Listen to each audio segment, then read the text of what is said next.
वर्तमान राम कथा की प्रासंगिकता।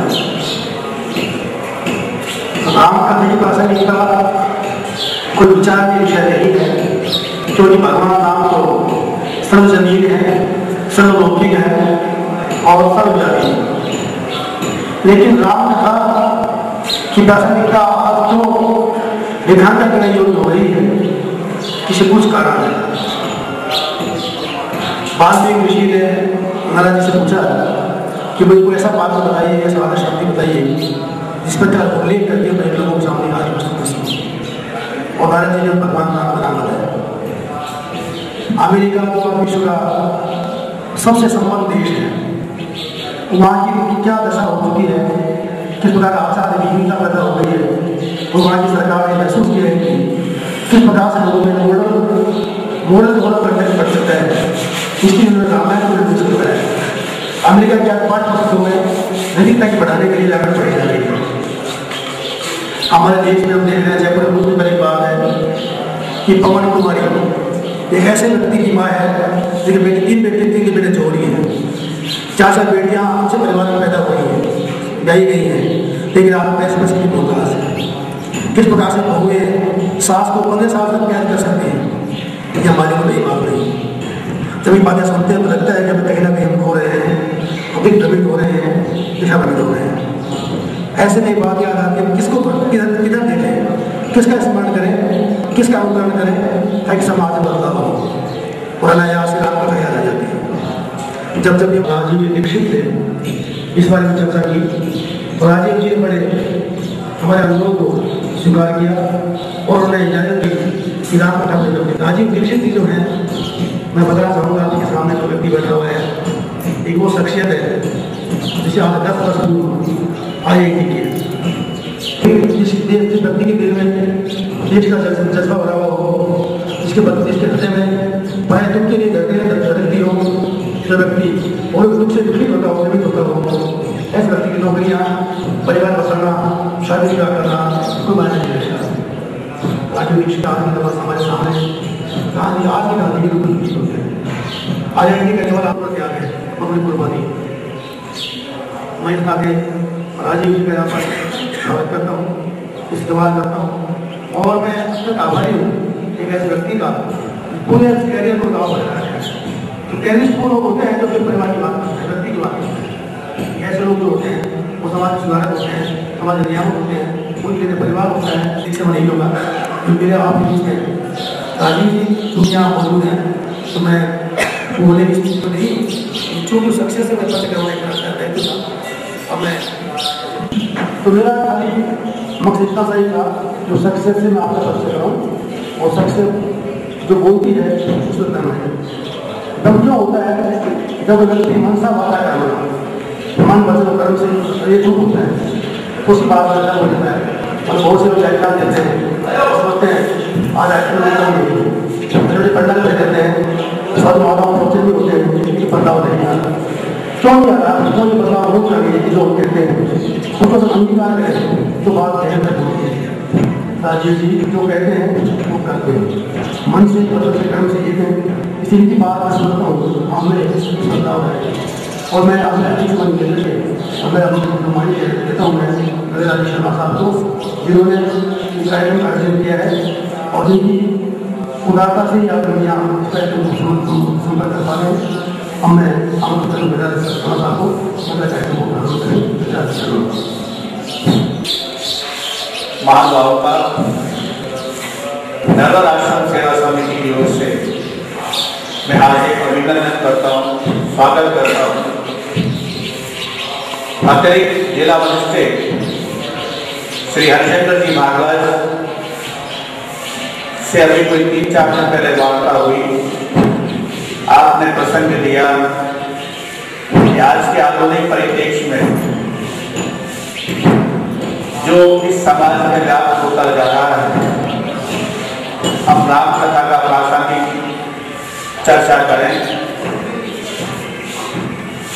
श्रद्धेय श्री चौबे जी महाराज जो इस आश्रम के संस्थापक हैं, उन्होंने उदारता के साथ आपसे निवेदन किया कि कार्यक्रम याद किया जाए।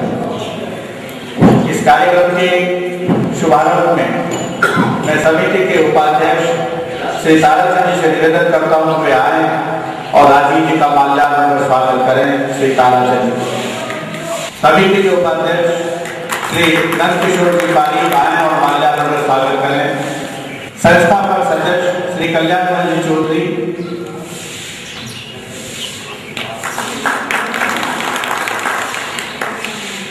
श्री राधा मोहन जी खंडेलवाल, श्री बाचूलाल जी,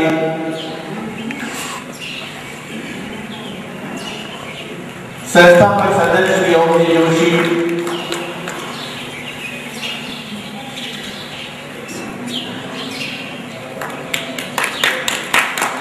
श्री जगदीश जी नायला वाले,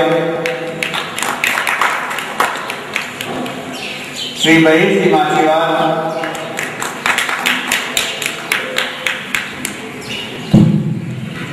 श्री नवीन जी कसेरा,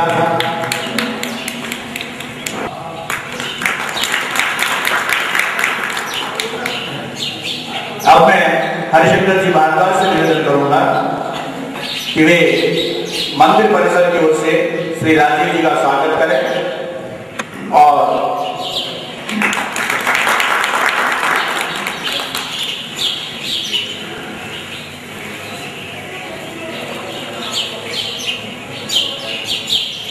आपको श्रीफल भेंट करेंगे, दुपट्टा बनाएंगे और चित्र भेंट करेंगे।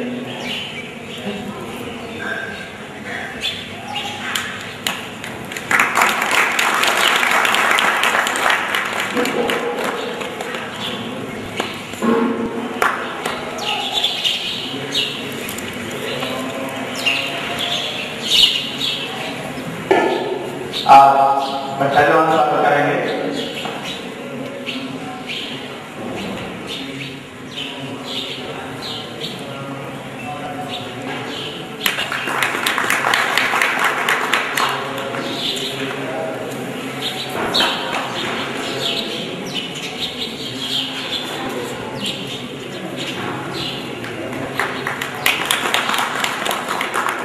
राजीव से निवेदन करता हूं कि वे हमें राम प्रसंग की चर्चाओं से लाभान्वित करने कृपा करें।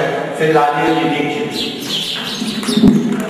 जितने भी परिवारों में हम सब एक दूसरे के साथ मिलकर जाते हैं, कोई भी परिवार ऐसा नहीं होगा जिसमें कभी ये गोस्वामी तुलसीदास जी द्वारा लिखित रचित श्री राम कथा को नहीं सुना हो, न पढ़ा हो।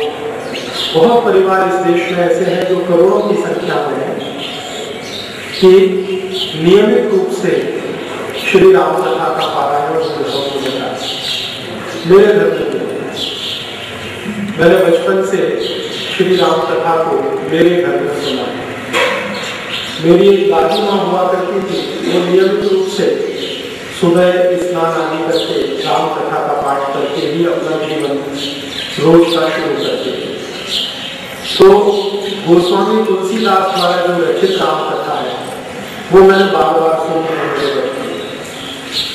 हमारे घर में साल में एक बार ऐसा प्रसंग आता है कि पूरी रामचरितमानस का पाठ अखंड रूप से होता है। वो आप में से बहुत सारे परिवारों में होता होगा।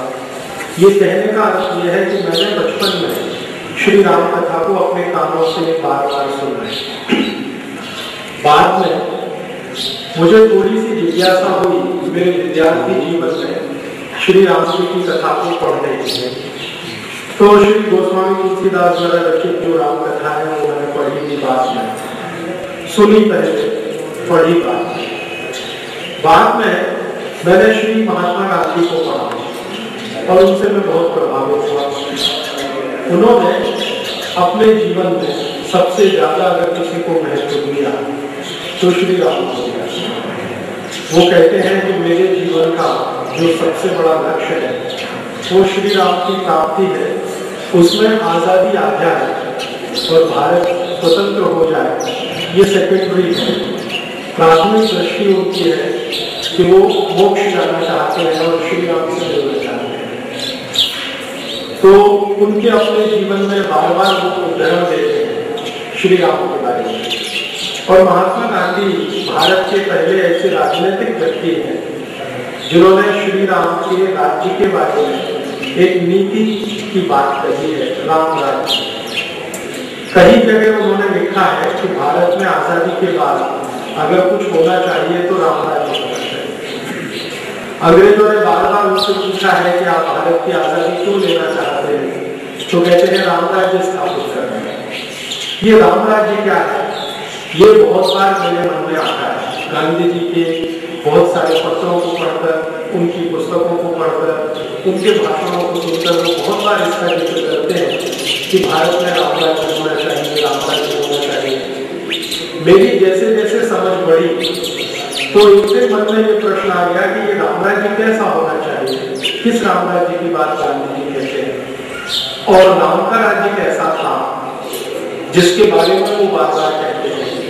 राम का जीवन कैसा है जिसके आदर्श की कल्पना वो बार बार करते हैं। तो मन में थोड़ी सी जिज्ञासा हुई और कुछ जानने की और कुछ पढ़ने की। मुझे एक बार वाराणसी में एक बहुत बड़े विद्वान हैं, पंडित हैं, उन्होंने बोल दिया कि देखो तुमने अभी तक श्री गोस्वामी तुलसीदास की ही रामचरितमानस पढ़ी है, वाल्मीकि की रामायण में पढ़ो, तो राम राज्य की बात जो है वो तुमको और अच्छे से समझ में आएगी।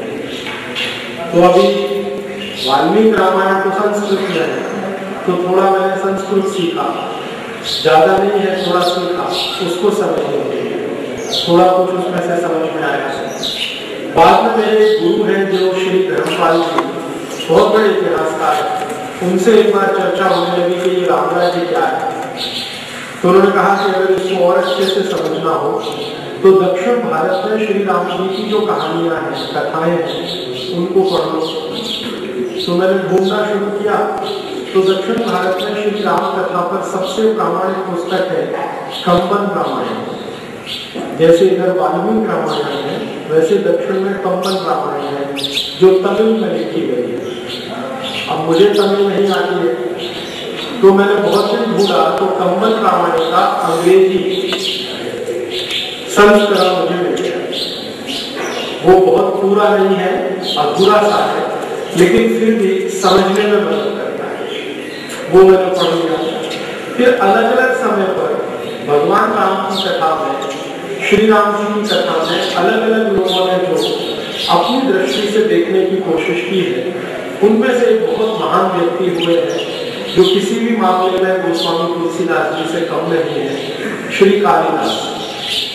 कालिदास ने श्री राम कथा के ऊपर एक पुस्तक लिखी है, रघुवंशम, जो मुझे सबसे प्रिय लगती है। श्री राम कथा पर जितनी भी पुस्तकें भारत में उपलब्ध हैं, उनमें कालिदास की लिखित और रचित रघुवंशम मुझे सबसे ज्यादा अपील करती है। कारण क्या है उसका? कारण उसका यह है कि श्री कालिदास ने राम जी की कथा को बहुत विस्तार के साथ उसमें लिखा। इतना अधिक विस्तार मुझे रामचरितमानस में भी नहीं दिखा जितना रघुवंशम में दिखाई देता। रघुवंशम जो श्री कालिदास की रचित पुस्तक है, उसमें ऐसी क्या विशेषता है तो थोड़ी देर के बाद मेरे व्याख्यान में आपको समझ में आएगी। वो बहुत विस्तार में संवाद उसके बहुत, श्री राम जी लक्ष्मण जी के साथ जो संवाद कर रहे हैं, सीता जी के साथ उनके जो संवाद हो रहे हैं, अपने पिता श्री दशरथ के साथ उनके जो संवाद हैं, अपने जो पड़ोसी हैं उनके साथ उनके संवाद हैं, अपने जो सहयोगी हैं उनके साथ जो संवाद है, बहुत विस्तार में है।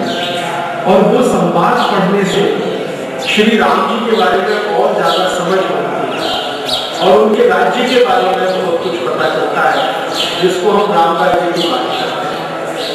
तो ये भूमिका के रूप में मैं आपसे सिर्फ इतना कहकर शुरू करना चाहता हूँ कि अभी जो मैं आपसे कहूँगा वो सिर्फ गोस्वामी तुलसीदास द्वारा लिखित रामचरितमानस ही नहीं होगा उसका आधार, उसका थोड़ा सा आधार वाल्मीकि रामायण भी होगा, थोड़ा सा आधार उसका कालिदास द्वारा रचित रघुवंशम भी होगा, और बहुत बड़ा आधार उसका तमिल भाषा में लिखी गई रामचंद्र जी की कथा कंबन रामायण की होगा।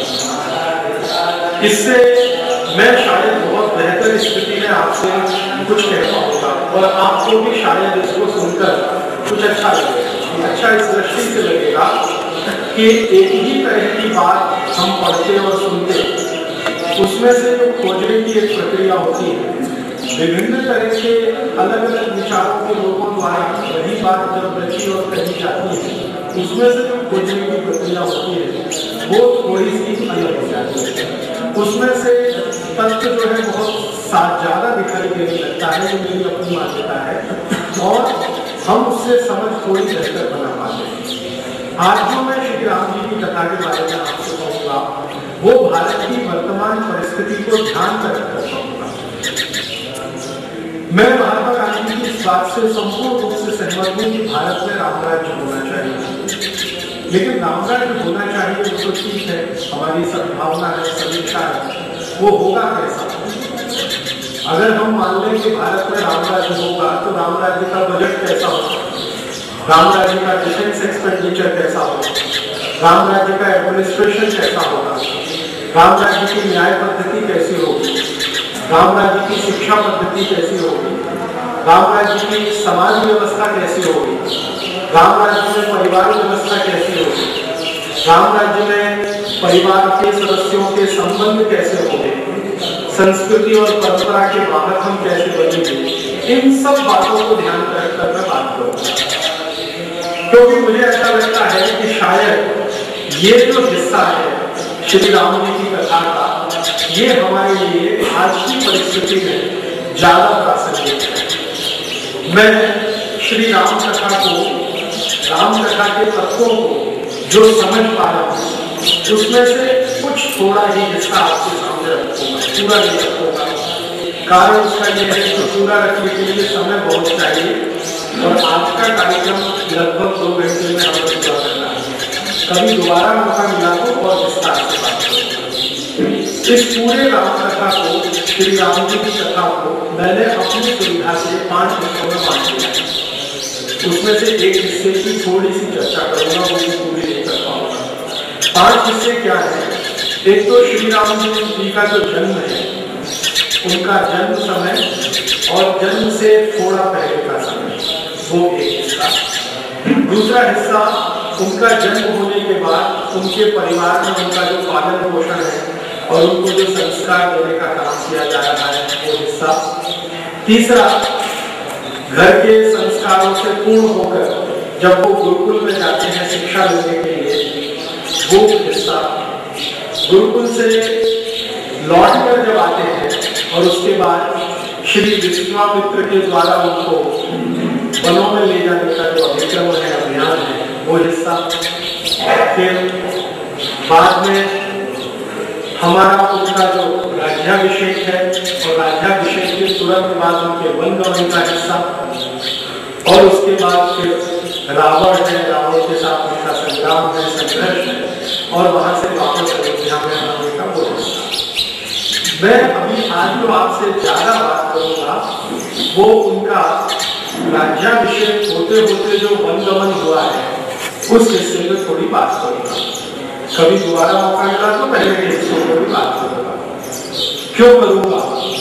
क्योंकि मुझे श्री राम जी की कथा में सबसे ज्यादा प्रेरणादायक अगर कोई है तो वही हिस्सा दिखाई देता है। मुझे उससे बहुत प्रेरणा मिलती है।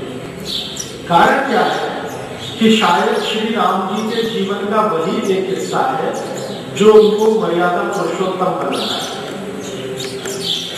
जब वो राजपाट छोड़कर सब कुछ छोड़कर वन चले जाते हैं और 14 वर्ष का उनका जो वनवास का समय है, वही समय उनको मर्यादा पुरुषोत्तम भगवान राम बनाता है, मेरी अपनी मान्यता।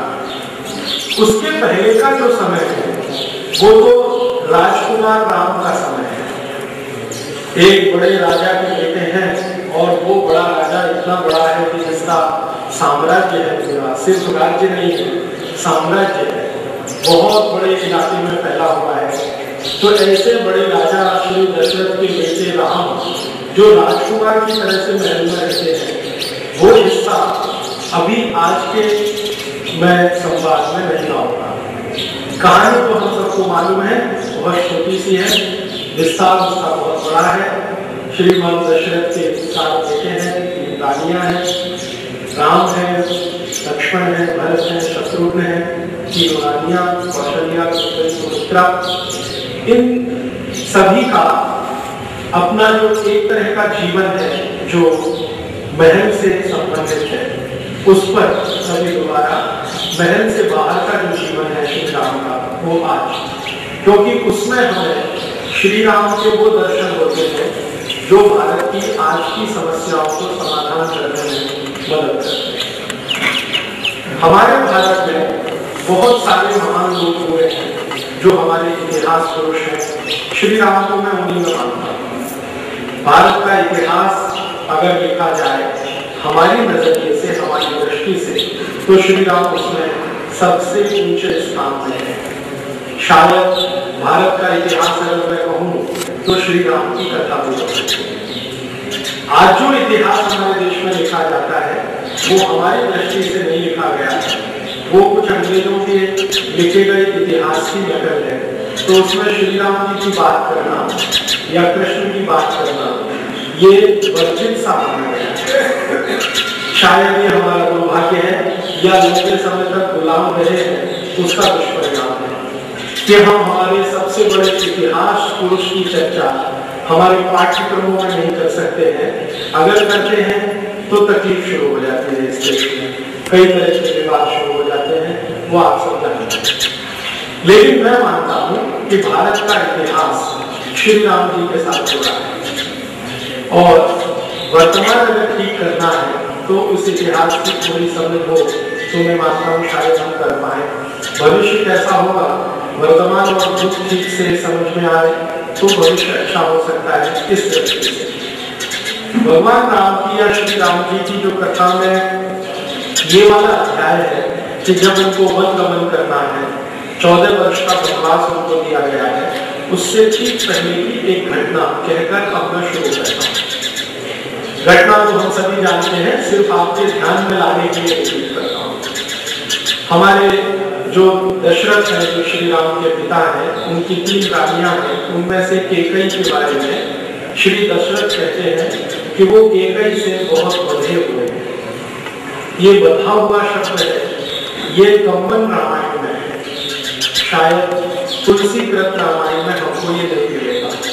कंबन रामायण में ये है और थोड़ा इसका जिक्र वाल्मीकि में है, लेकिन विस्तार से नहीं है। कंबन में बहुत विस्तार से है और उस विस्तार में जाए तो कहानी ये है कि श्रीमती केकई श्री दशरथ को बहुत प्रिय है और उनके प्रिय होने का कारण है वाक्चतुर है, सुंदरता में बहुत ऊंची है, उनके कुछ गुण हैं जो दशरथ को बहुत लुभाते हैं और दशरथ उनके साथ एक वचनबद्ध हो जाते हैं। और वो वचनबद्धता है श्रीमती केकई के पिता के सामने और उनकी माता के सामने। एक छोटा सा राज्य है केकय राज्य के जो मालिक हैं उनकी सुपुत्री है श्रीमती केकई और श्री दशरथ जब उनसे विवाह संस्कार में बनते हैं तो एक शर्त के साथ बनते हैं। वो शर्त जानना बहुत महत्वपूर्ण है। शर्त ये है कि केकई के पिताश्री शर्त रखते हैं दशरथ के सामने कि अगर मेरी सुपुत्री के साथ विवाह करना है तो आपको वचन देना पड़ेगा कि इससे जो पुत्र पैदा होगा वही राजपाट का मालिक बनेगा। दशरथ वचनबद्ध हो जाते हैं और इसी को कंबन ने, जो बड़े तमिल कवि हैं जैसे तुलसीदास जी हैं, लिख दिया है कि दशरथ केकई से बंध जाता है। एक संकल्प के साथ बंध जाते हैं कि भविष्य में अगर केकई से पुत्र प्राप्ति होती है तो वही राज्य का मालिक है। इसमें समझने की बात यह है कि केकय राजा जिसने दशरथ से ये वचन लिया है वो दशरथ का गुलाम है,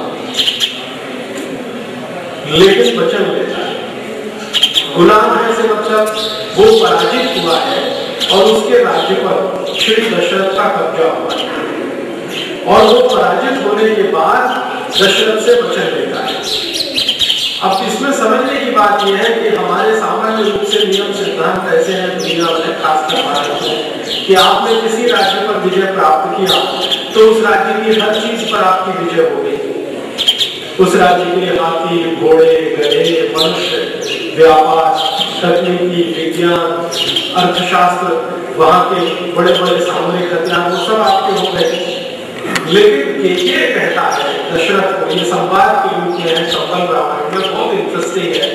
वो कहता है कि देखिए मेरा राज्य आपके पराधीन हो चुका है, मैं स्वयं आपके पराधीन हो चुका हूँ, मेरा सब कुछ आपका है, लेकिन मेरी बेटी ने आपकी पराधीनता स्वीकार नहीं की है। माने केकई ने आपकी पराधीनता स्वीकार नहीं की है, तो उसकी इच्छा बिना जाने मैं आपको कोई वचन नहीं दे सकता। फिर कंबल रामायण में दशरथ और केकई का संवाद है। तो दशरथ जी उनको कहते हैं कि ठीक है, आपको अगर कोई आपत्ति है तो बता दीजिए। तो केकई अपनी आपत्ति दर्ज करती है कि मैं आपकी पराजय स्वीकार करने को तैयार हूँ, आपसे आपके अनुबंधित होने को तैयार हूँ, लेकिन मेरी शर्त वही है कि मेरे से अगर पुत्र प्राप्ति होती है तो राज्य का मालिक। रघुवंश जिस कुल में श्री दशरथ है, वहां की परंपरा ये है कि बड़ा बेटा राज्य का मालिक होता है। पुत्र जो सबसे बड़ा है, पिता की मृत्यु के बाद राज्य संभालने का अधिकारी बने। रघुवंश की ये परंपरा है। शायद ये रघुवंश की ही नहीं, भारत के सभी कुलों की परंपरा रही हो, आज भी दिखाई देती है इस देश में, पहले भी रही हो। तो ये परंपरा है। हमारी भारतीयता में बहुत सारी परंपराएं हैं, उसमें से ये एक है कि जो सबसे बड़ा बेटा है वही राज्य का मालिक है। तो लेकिन सबसे बड़ा बेटा तो सबसे बड़ी रानी से होगा, तो दशरथ की सबसे बड़ी रानी तो कौशल्या है। तो कौशल्या से पैदा होने वाला सुपुत्र राज्य का स्वाभाविक उत्तराधिकारी होगा, ये रघुवंश की परंपरा है। लेकिन दशरथ रघुवंश की परंपरा के विरुद्ध जाकर, रघुकुल की परंपरा के विरुद्ध जाकर एक वचन दे देते हैं कि ठीक है, अगर केकई से पुत्र की प्राप्ति होती है तो राज्य का मालिक होगा। उस समय शायद दशरथ अपने कुल की मर्यादा का भंग करते हैं, ऐसा हम चाहे तो इसको कह सकते हैं, क्योंकि रघुकुल बहुत बड़ा कुल है, बहुत पुराना कुल है, हजारों वर्षों का कुल है, उसमें पहले ऐसा कभी हुआ नहीं है। लेकिन केकई के साथ दशरथ का जो संवाद है वहां ये हो गया है, और राज्य केके का है, वहां दशरथ गए हैं, पराजित किया है, फिर भी उनकी इस शर्त को उन्होंने मान लिया है।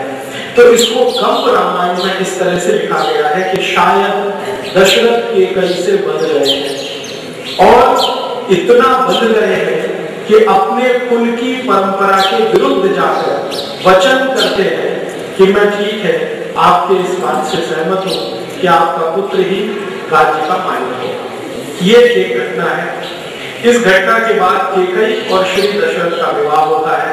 उसके बाद केकई रघुकुल परिवार की पुत्रवधू या बहू बन के आती है। उसके बाद का जो समय है वो विस्तार से अगर हम देखें तो कुछ इस तरह का है कि जिस रानी को राजा ने वचन दे दिया दशरथ ने केकई को, उस रानी का अपने रघुकुल में सबसे ऊंचा स्थान अनायास हो जाता है। कौशल्या सुमित्रा का स्थान थोड़ा नीचे आ जाता है। और दशरथ के वो समय का जब वर्णन हम पढ़ते हैं तो पता चलता है कि उनकी आसक्ति केकई के प्रति सबसे ज्यादा है, कौशल्या के प्रति सबसे कम है। कौशल्या सबसे ज्यादा उपेक्षित है, दूसरे पर सुमित्रा उपेक्षित है, केकई के प्रति सबसे ज्यादा लगाव है दशरथ का। तो इसको कंबन कहते हैं कि ये रघुकुल की परंपरा की मर्यादा को दूसरी बार भंग किया है राजा ने। एक बार तो वचन दे दिया कुल की परंपरा के विरुद्ध, दूसरी बार अपनी वरिष्ठ रानियों के होते हुए उन्होंने एक कनिष्ठ रानी से ज्यादा लगाव शुरू किया। उनका कुल ये कहता है कि वैसे तो एक पत्नी व्रत ज्यादा अच्छा है, रघुकुल की परंपरा है एक पत्नी व्रत की, एक पत्नी होना। राम ने उसको निभाया, दशरथ उसको नहीं निभा पाए। उसके कुछ तकनीकी कारण हैं और कुछ भावनात्मक कारण, दोनों ही कारण हैं। कंब रामायण में उनका विस्तार से जिक्र है। तो कंब रामायण में कंब ऋषि दशरथ के बारे में कहते हैं कि एक बार मर्यादा भंग किया वचन देने में, दूसरी बार भंग किया अपनी जो वरिष्ठ रानियां हैं उनके स्थान पर केकई को स्थापित करने में। तीसरा क्या होता है, जब केकई की स्थापना कौशल्या के ऊपर हो जाती है परिवार की चार दीवारी के अंदर, तो राज्य सत्ता भी धीरे धीरे उनके हाथ में आ जाए और ज्यादातर फैसले केकई के द्वारा लिए जाते हैं। कहानी ये है राम कथा की कि केकई के परिवार के लोग पराजित होने के बाद दशरथ के महल में आकर ही रहने लगे। केकई का एक भाई है, वो वही रहता है। मंथरा का किस्सा आप सभी जानते हैं, केकई की दासी है, वो भी वही रहती है और समय समय पर केकई के और भाई भतीजे आते रहते हैं, जाते रहते हैं। और कंब रामायण में बहुत विस्तार से ये कहा गया है कि केकई के पास अपनी सेना हुई, जो उसकी प्राइवेट आर्मी, निजी सेना है। शायद तुलसीदास रामायण में आपको नहीं मिलेगा, कंब में ही है। कन्नड़ में भी जो रामायण लिखी गई है उसमें भी ये कहानी है, तमिल में भी है, तेलुगु में भी है, मलयालम में भी है, कन्नड़ में भी है। और ये चारों में जब मैंने देखा तो मान लिया कि शायद इसमें कुछ तथ्य हो, बाद में समझ में आया कि वो तथ्य है। केकई की अपनी आर्मी है और उसकी अपनी सत्ता भी है और जो समानांतर है दशरथ की, और वो राज्य सूत्र का संचालन भी कर रहे हैं। दशरथ धीरे धीरे बूढ़े हो रहे हैं और राज्य का सूत्र संचालन धीरे धीरे केकई के हाथ में आ रहा है।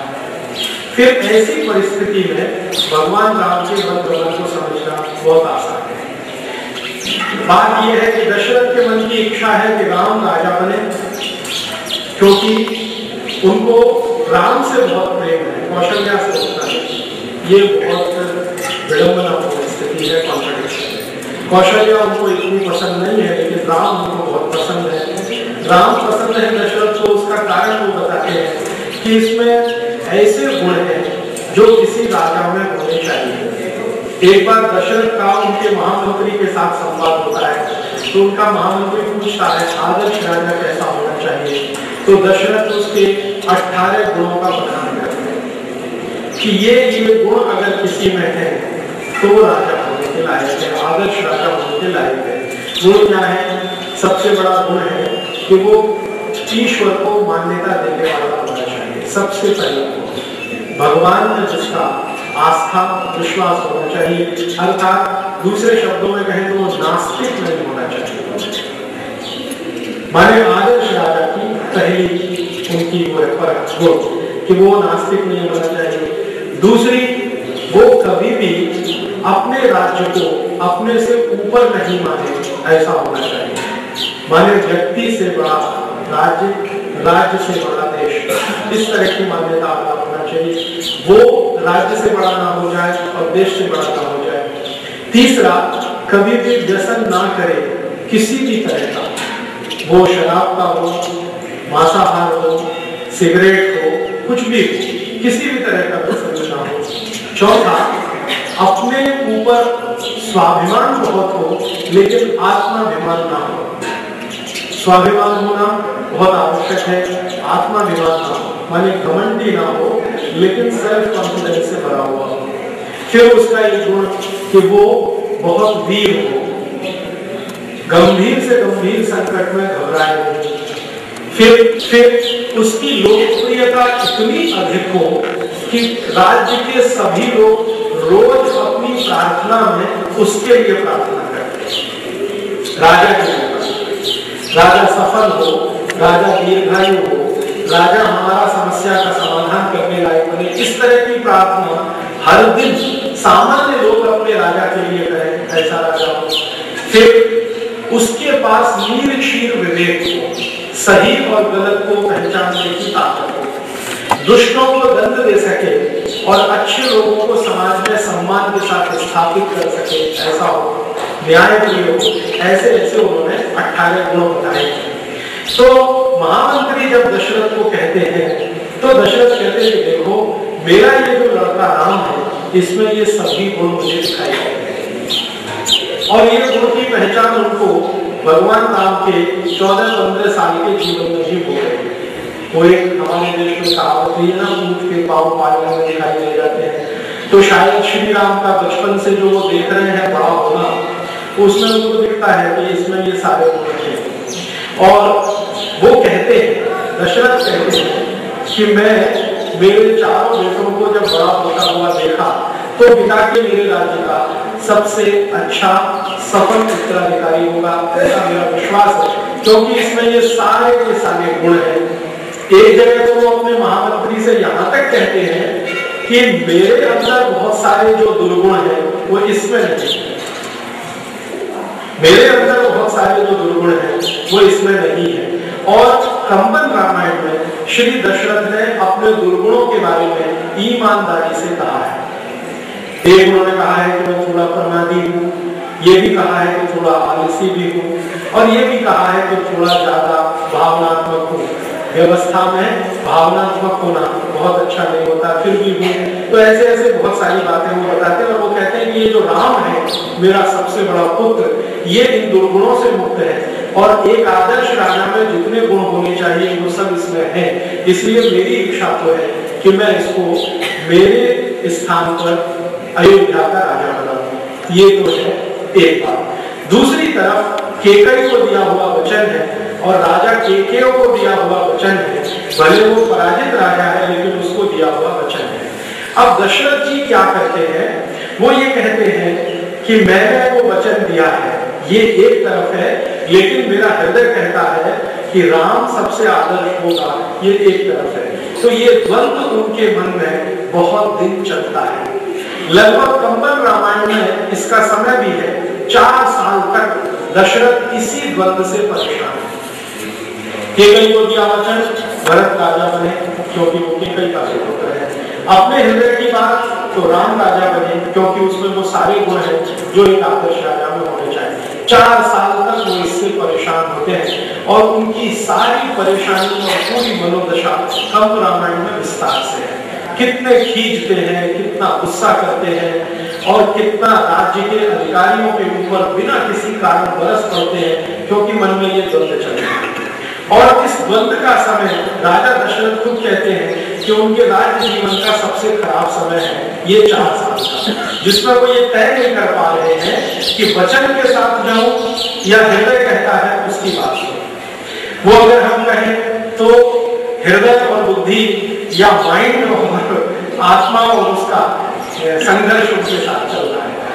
अंत में क्या होता है कि उस संघर्ष में परिणाम तक पहुंचने में दशरथ को मदद मिलती है वशिष्ठ। एक दिन वो वशिष्ठ को बुलाते हैं और पूछते हैं आपकी क्या राय है। मैं ऐसा सोचता हूँ कि राम को राजा बने। वशिष्ठ कहते हैं इससे अच्छा कुछ नहीं, इससे अच्छा कुछ नहीं। वो पूछते हैं क्यों, तो उन्होंने कहा आप जितना राम को जानते हैं उससे ज्यादा मैं जानता हूँ, क्योंकि आप तो राम के पिता हैं, मैं राम का गुरु हूँ। और गुरु अपने शिष्य के बारे में शायद पिता से बेहतर विश्लेषण कर पाता है। तो वो कहते हैं कि राम को राजा बनाना ही आज के समय में सबसे अच्छा है। तो दशरथ पूछते हैं कि क्या खास बात है। तो संयोग ऐसा है कि वशिष्ठ उन सभी गुणों का बखान करते हैं जो एक आदर्श राजा की कल्पना हमारे परंपरा में है। वो कहते हैं उसमें ये सारे गुण हैं, इसलिए वो राजा होने के लायक है। तो वो कहते हैं कि ठीक है, मेरी भी इच्छा यही है, आपकी भी इच्छा यही है, तो अभी कुछ करना चाहिए। तब वशिष्ठ को बताते हैं कि मेरे साथ एक बड़ी विडंबना ये है कि मैंने केकई को वचन दिया है कि उसका पुत्र ही राजा बनेगा।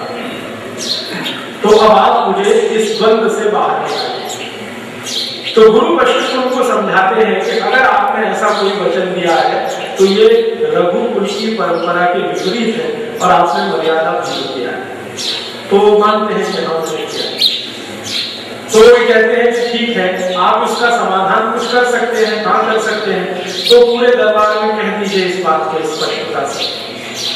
तो परिषद बुलाई जाती है।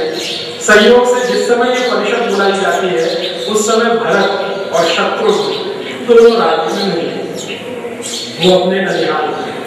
वैसे भरत का ज्यादा समय अपने ननिहाल में ही बीता है। उसके पीछे कारण क्या है? उसके पीछे कारण है केकई को किसी पर भी विश्वास नहीं। उसको कौशल्या पर विश्वास नहीं, सुमित्रा पर विश्वास नहीं, राम पर थोड़ा सा है, दशरथ पर विश्वास नहीं, राज्य के जो मंत्री हैं महामंत्रियों पर किसी पर विश्वास नहीं। केवल को हमेशा मन में एक ही डर है कि भरत अगर यहाँ रहेगा तो इसको रास्ते से हटाने के लिए जहर दिया जा सकता है, मरवाया जा सकता है, इसलिए वो उसको जानबूझकर महल में नहीं रखती है। ज्यादा समय वो भरत अपने नाना के पास रहता है। जिस समय ये परिषद बुलाई गई है तब भी वो अपने नाना के ही पास है। लेकिन दशरथ चाहते हैं कि केकई को बाहर रखकर ये किया जाए, राम को राज्याभिषेक कराया जाए, केकई को बाहर रखकर, क्योंकि अगर केकई इसमें शामिल होगी तो ये होना संभव नहीं है, ये वो जानते हैं। तो इसलिए बिना केकई को बताए, और केकई के जो नजदीकी सूत्र है बिना उनको बताए, वो ये गुरु वशिष्ठ से चर्चा करते हैं। फिर बात पता नहीं कहां से खुलती है, गुरु वशिष्ठ उसकी चर्चा किसी मंत्री से करते हैं और वो खुलकर मंथरा के पास पहुंचती है। मंथरा केकई को बताती है, केकई के कान में बात आती है, एकदम तमतमा जाती है, गुस्से से आग बबूला हो जाती है और दशरथ के पास जाकर पैर पटकते हुए कहती है कि आपने जो वचन दिया है, और राजा दशरथ को याद दिलाती है, प्राण जाए पर वचन न जाए, रघुकुल की सदा चल जाए, प्राण जाए पर वचन न जाए। आपका तो कुल ऐसा है जहाँ वचन की रक्षा करने के लिए प्राण देने की परंपरा है और आप अपने वचन से ही पीछे हटते हैं। तब दशरथ बहुत क्लांत होते हैं, परेशान होते हैं, क्योंकि उनका मन कुछ कहता है और वचन उन्होंने दूसरे तरह का दे रखा है। उस ऊहापोह में फिर रामचंद्र जी के लिए वनवास होता है और भरत के लिए राज्य की घोषणा होती है। तो राज्य सिंहासन पर बैठते बैठते रामचंद्र जी का सिंहासन या उनका राज्य उनके हाथ से जाता है भरत के हाथ में। ये एक हिस्सा है कहानी का। इसी के पैरेलल एक दूसरी बात है जो मुझे बहुत अपील करती है, वो मैं आपसे शेयर करना चाहता हूँ। भगवान राम जब बड़े हो रहे हैं और शिक्षा ले रहे हैं, तीर कमान चलाने की, धनुष बाण चलाने की, जगह जगह पर जो शिक्षाएं चल रही है, कुछ घर में कुछ घर के बाहर, और गुरु वशिष्ठ के साथ उनके जो संवाद हो रहे हैं, तो गुरु वशिष्ठ उनसे कई बार पूछते हैं तुम्हारी इच्छा क्या है, तुम बड़े हो रहे हो, थोड़े दिन के बाद राज्य को मैं संभालना है, तुम्हारी इच्छा क्या है। तो राम कह रहे हैं कि मेरा जन्म तो कुछ और काम के लिए हुआ है। वो अपने जन्म की बात है, शायद जो महान लोग होते हैं उनको अपने जन्म के बारे में मालूम होता है। तो कहते हैं मेरा जन्म तो किसी और काम के लिए हुआ है, राजपाट चलाने के लिए नहीं हुआ है। वशिष्ठ उनसे बार बार पूछते हैं तुम अपने जन्म के बारे में क्या मानते हो। तो राम कहते हैं कि मेरा जन्म हुआ है कि ये जो समाज में बहुत सारी बुराइयां फैली हुई है, कुरीतियां फैली हुई है, भ्रष्टाचार है, अनाचार है, पाप कर्म बहुत है, इन सबका मैं समाधान करूं, इसके लिए मेरा जन्म हुआ है, ऐसा मुझे लगता है। और वो वशिष्ठ गुरु से बार बार कहते हैं कि मेरी तीव्र इच्छा भी यही है कि मैं इसको ठीक करूं, देश की स्थिति, राज्य की स्थिति को ठीक करूं। गुरु वशिष्ठ का और राम का लंबा संवाद है कंबल रामायण, और उसमें वो बहुत सारी समस्याएं गिनाते हैं कि देखो क्या क्या समस्याएं हैं इस राज्य में। सबसे बड़ी समस्या वो ये बताते हैं कि जो भी ऋषि लोग हैं, ऋषि माने महान लोग, सत्य आचरण करने वाले, सत्य बोलने वाले, इन सबको ऋषि माना गया। तो वो कहते हैं कि जो भी ऋषि लोग हैं कोई भी यज्ञ कर्म नहीं कर पाते। हमारे राज्य के आसपास ऐसी हालत है। अब यज्ञ कर्म की जो परिभाषा है, जो डेफिनेशन है, वो बहुत व्यापक है। उसमें एक डेफिनेशन है जो कर्म कांडी है कि हम कोई हवन करते हैं, उसमें आहुतियां डाल रहे हैं, वो यज्ञ है। लेकिन बड़ी परिभाषा जो है वो ये है कि जितने भी अच्छे काम हैं धर्म के अनुकूल, धारण करने योग्य, वो सभी यज्ञ है।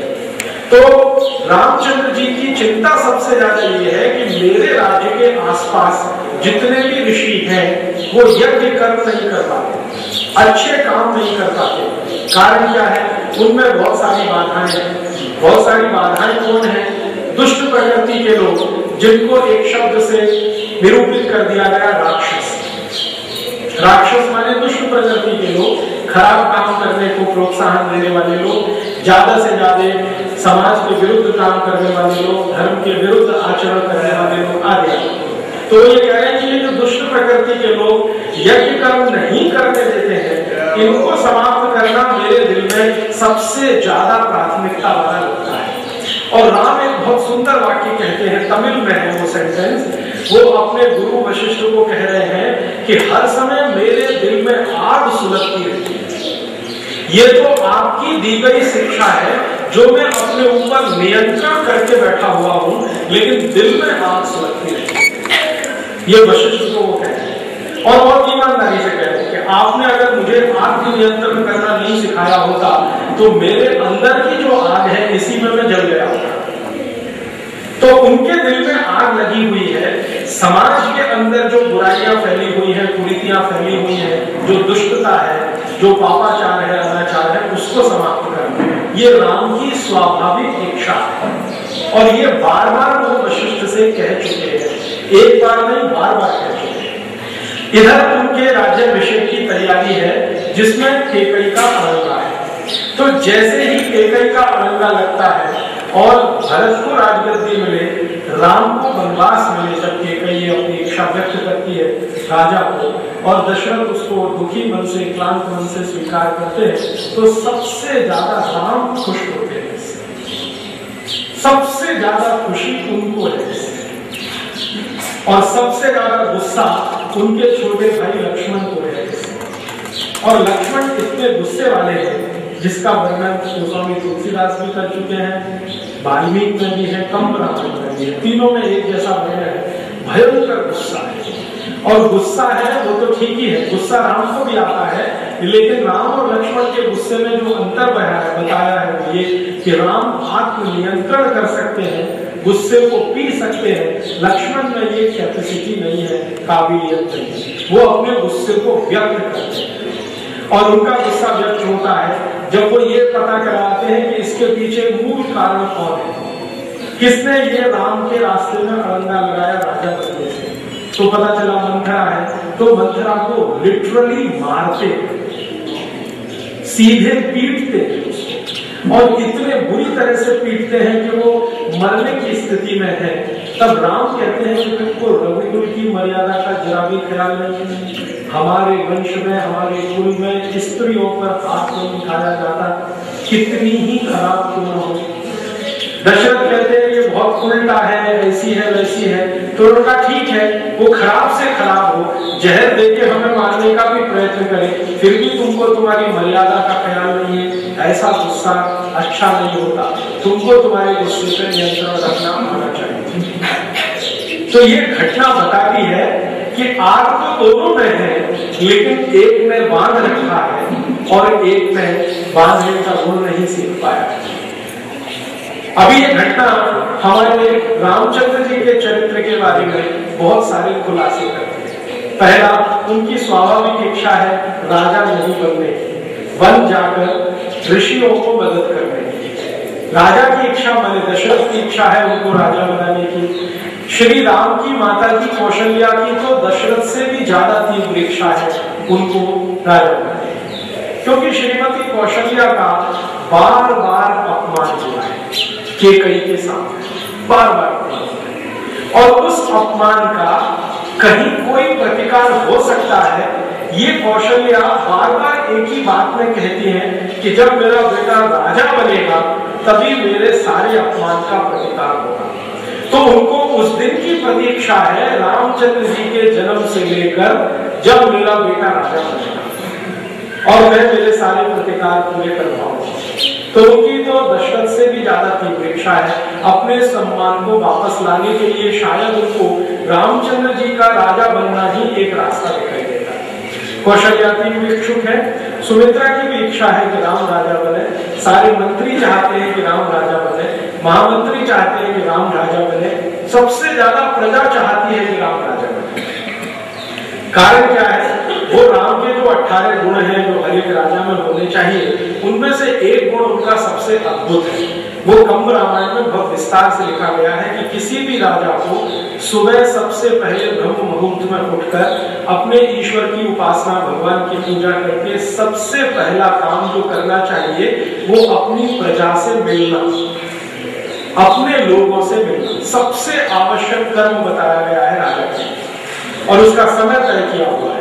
कंब रामायण में समय है ब्रह्म मुहूर्त से लेकर और सूर्योदय के बीच का जो समय है, इतने समय के बीच में राजा को अपनी प्रजा के बीच में कम से कम एक चक्कर तो मार देना चाहिए। ठीक है, लोग खाने पीने को मिल रहा है कि नहीं, कोई दुख में दुखी तो नहीं है, ऐसा। और रामचंद्र जी इस कार्य को अपनी उम्र के 14वें साल से कर रहे हैं। जब वो 14 साल के हुए हैं और उनको थोड़ी समझ आई है, तो राजा दशरथ के प्रतिनिधि के रूप में रोज सवेरे ब्रह्म मुहूर्त में उठना और अपने लोगों के बीच में पहुंच जाना, ये कार्य उनका नियमित रूप से चलता है।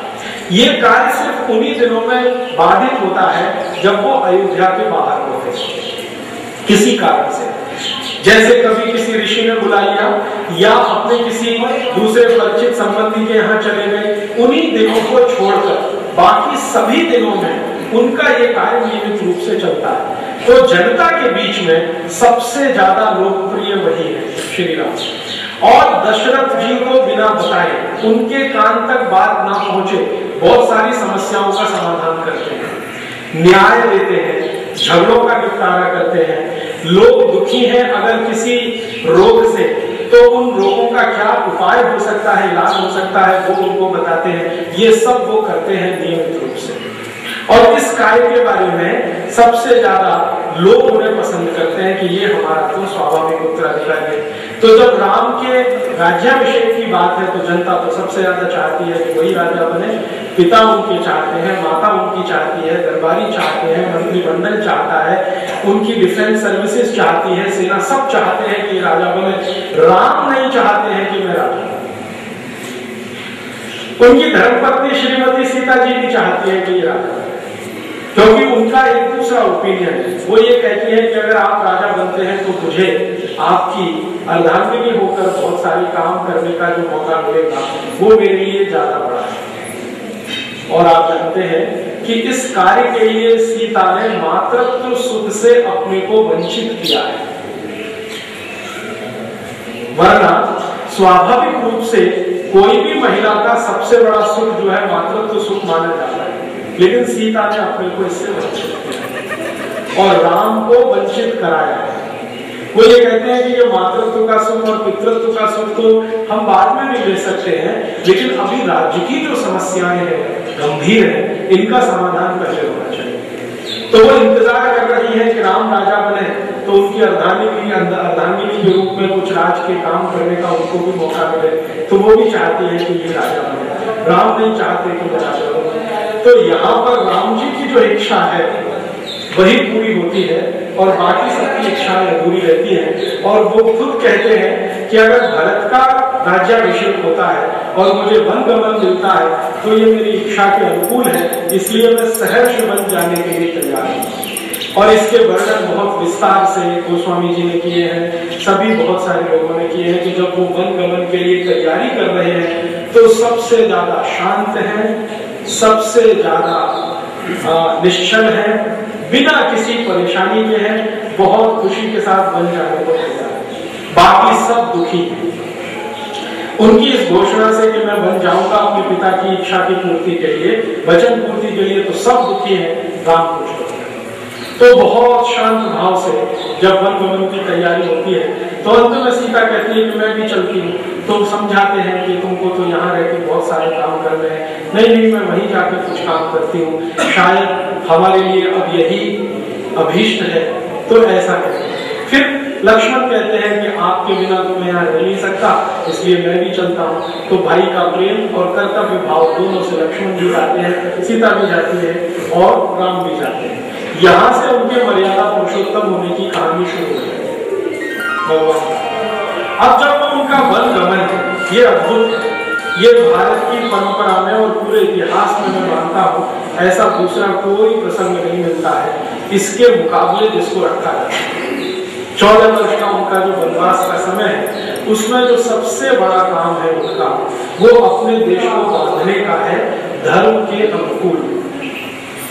और धर्म की परिभाषा उनकी वही है जो भारत में हजारों साल से चली आई है, जिसको हम धारण कर सकें वही धर्म। माने जो भी काम को हम धारण करने योग्य मानते हो वो सभी धर्म है। तो उस धर्म की स्थापना करनी है, राज्य की कुरीतियां पापाचार अनाचार इनका सबको समाप्त करना है, इसके लिए उनका वन गमन है। और वन गमन के प्रसंग में उनका इतना ज्यादा खुला है, सब कुछ इतना ओपन है, प्राइवेसी कुछ नहीं है लाइफ में। प्राइवेट लाइफ उनकी खत्म हो गई है, जो भी कुछ है वो पब्लिक लाइफ है। और प्राइवेट लाइफ जब खत्म होती है और पब्लिक लाइफ जब शुरू होती है तो उनका जीवन राज्य में रहकर और राजा के पुत्र के रूप में रहकर जितना प्राइवेट है वो भी चला जाता है और वहां कुछ नहीं। अब तो साधारण लोगों के बीच में रहना है और साधारण तरीके से जो वो फैसला करते हैं। सबसे बड़ा राजा दशरथ चाहते हैं कि तुम बन जाओ तो अपने साथ कुछ सुविधाएं लेके जाओ। इस राज्य में धन की कमी नहीं है और संसाधनों की कमी नहीं है, सेना की कोई कमी नहीं है, तुम लेके जाओ। राम कहते हैं नहीं, मैं जहां जा रहा हूं उनके जैसा ही रहना है। साधारण लोगों के बीच में जा रहा हूं तो साधारण लोगों की तरह से ही रहना है। आर्मी अगर मेरे साथ है, राज्य के संसाधन मेरे साथ है, तो मैं तो साधारण नहीं रह सकता और साधारण रहकर जो मुझे करना है वो बहुत आवश्यक है। फिर गुरु वशिष्ठ उनको एक दिन पूछ लेते हैं कि तुम्हारे मन में ये साधारण होने के लिए कब से शुरू हुआ?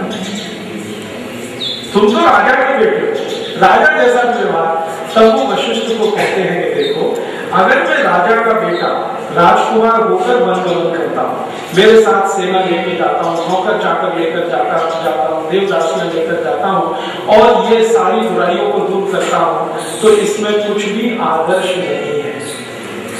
ये तो राज्य के लिए कर्तव्य जैसा है, इसमें आदर्श क्या है?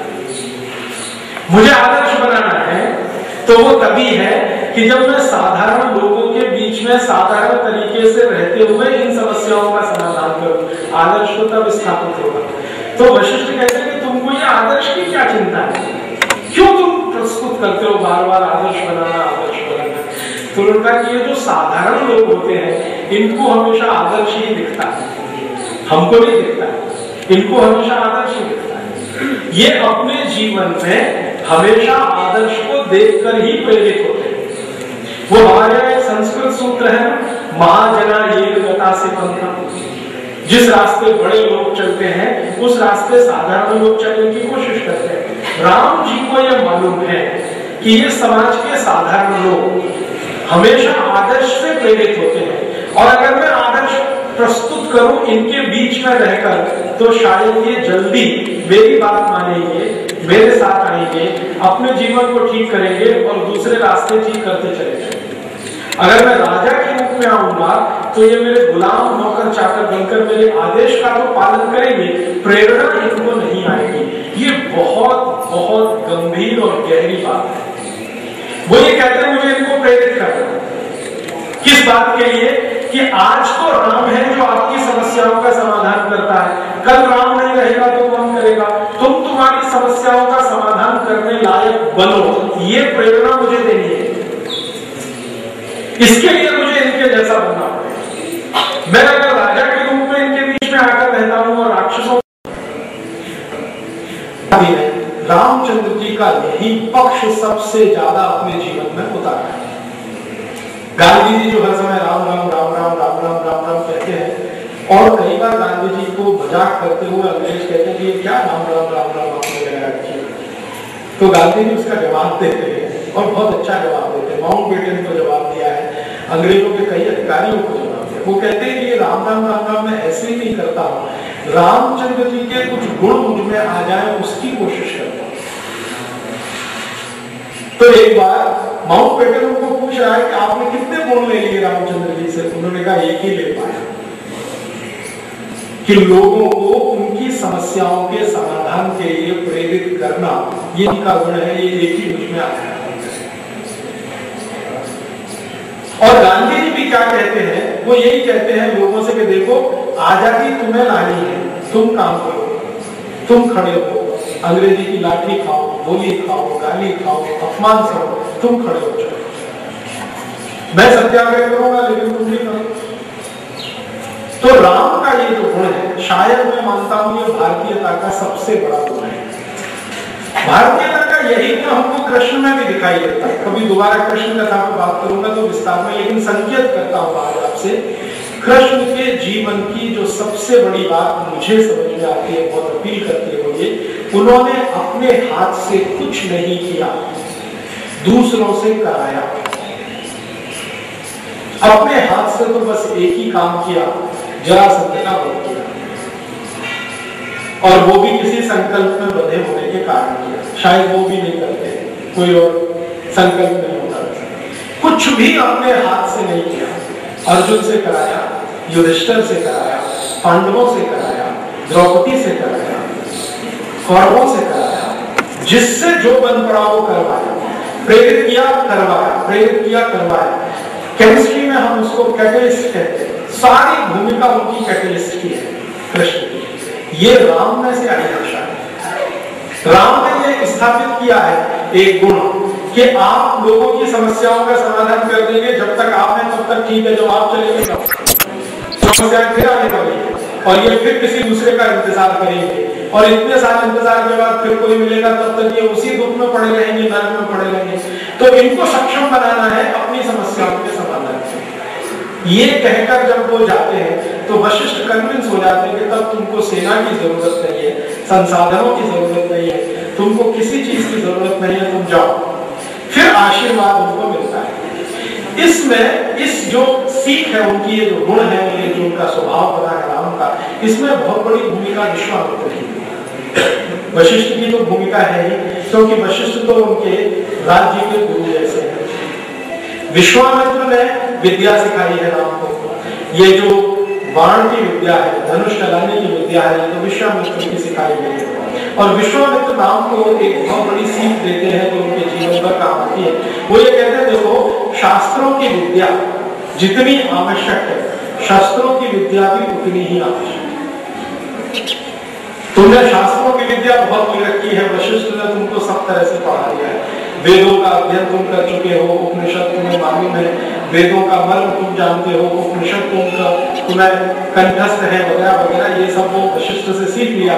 शस्त्र विद्या तुमको नहीं आती है, क्योंकि वशिष्ठ का उस पर पारंगत नहीं है, एक्सपर्टाइज नहीं है, वो मुझे आती है।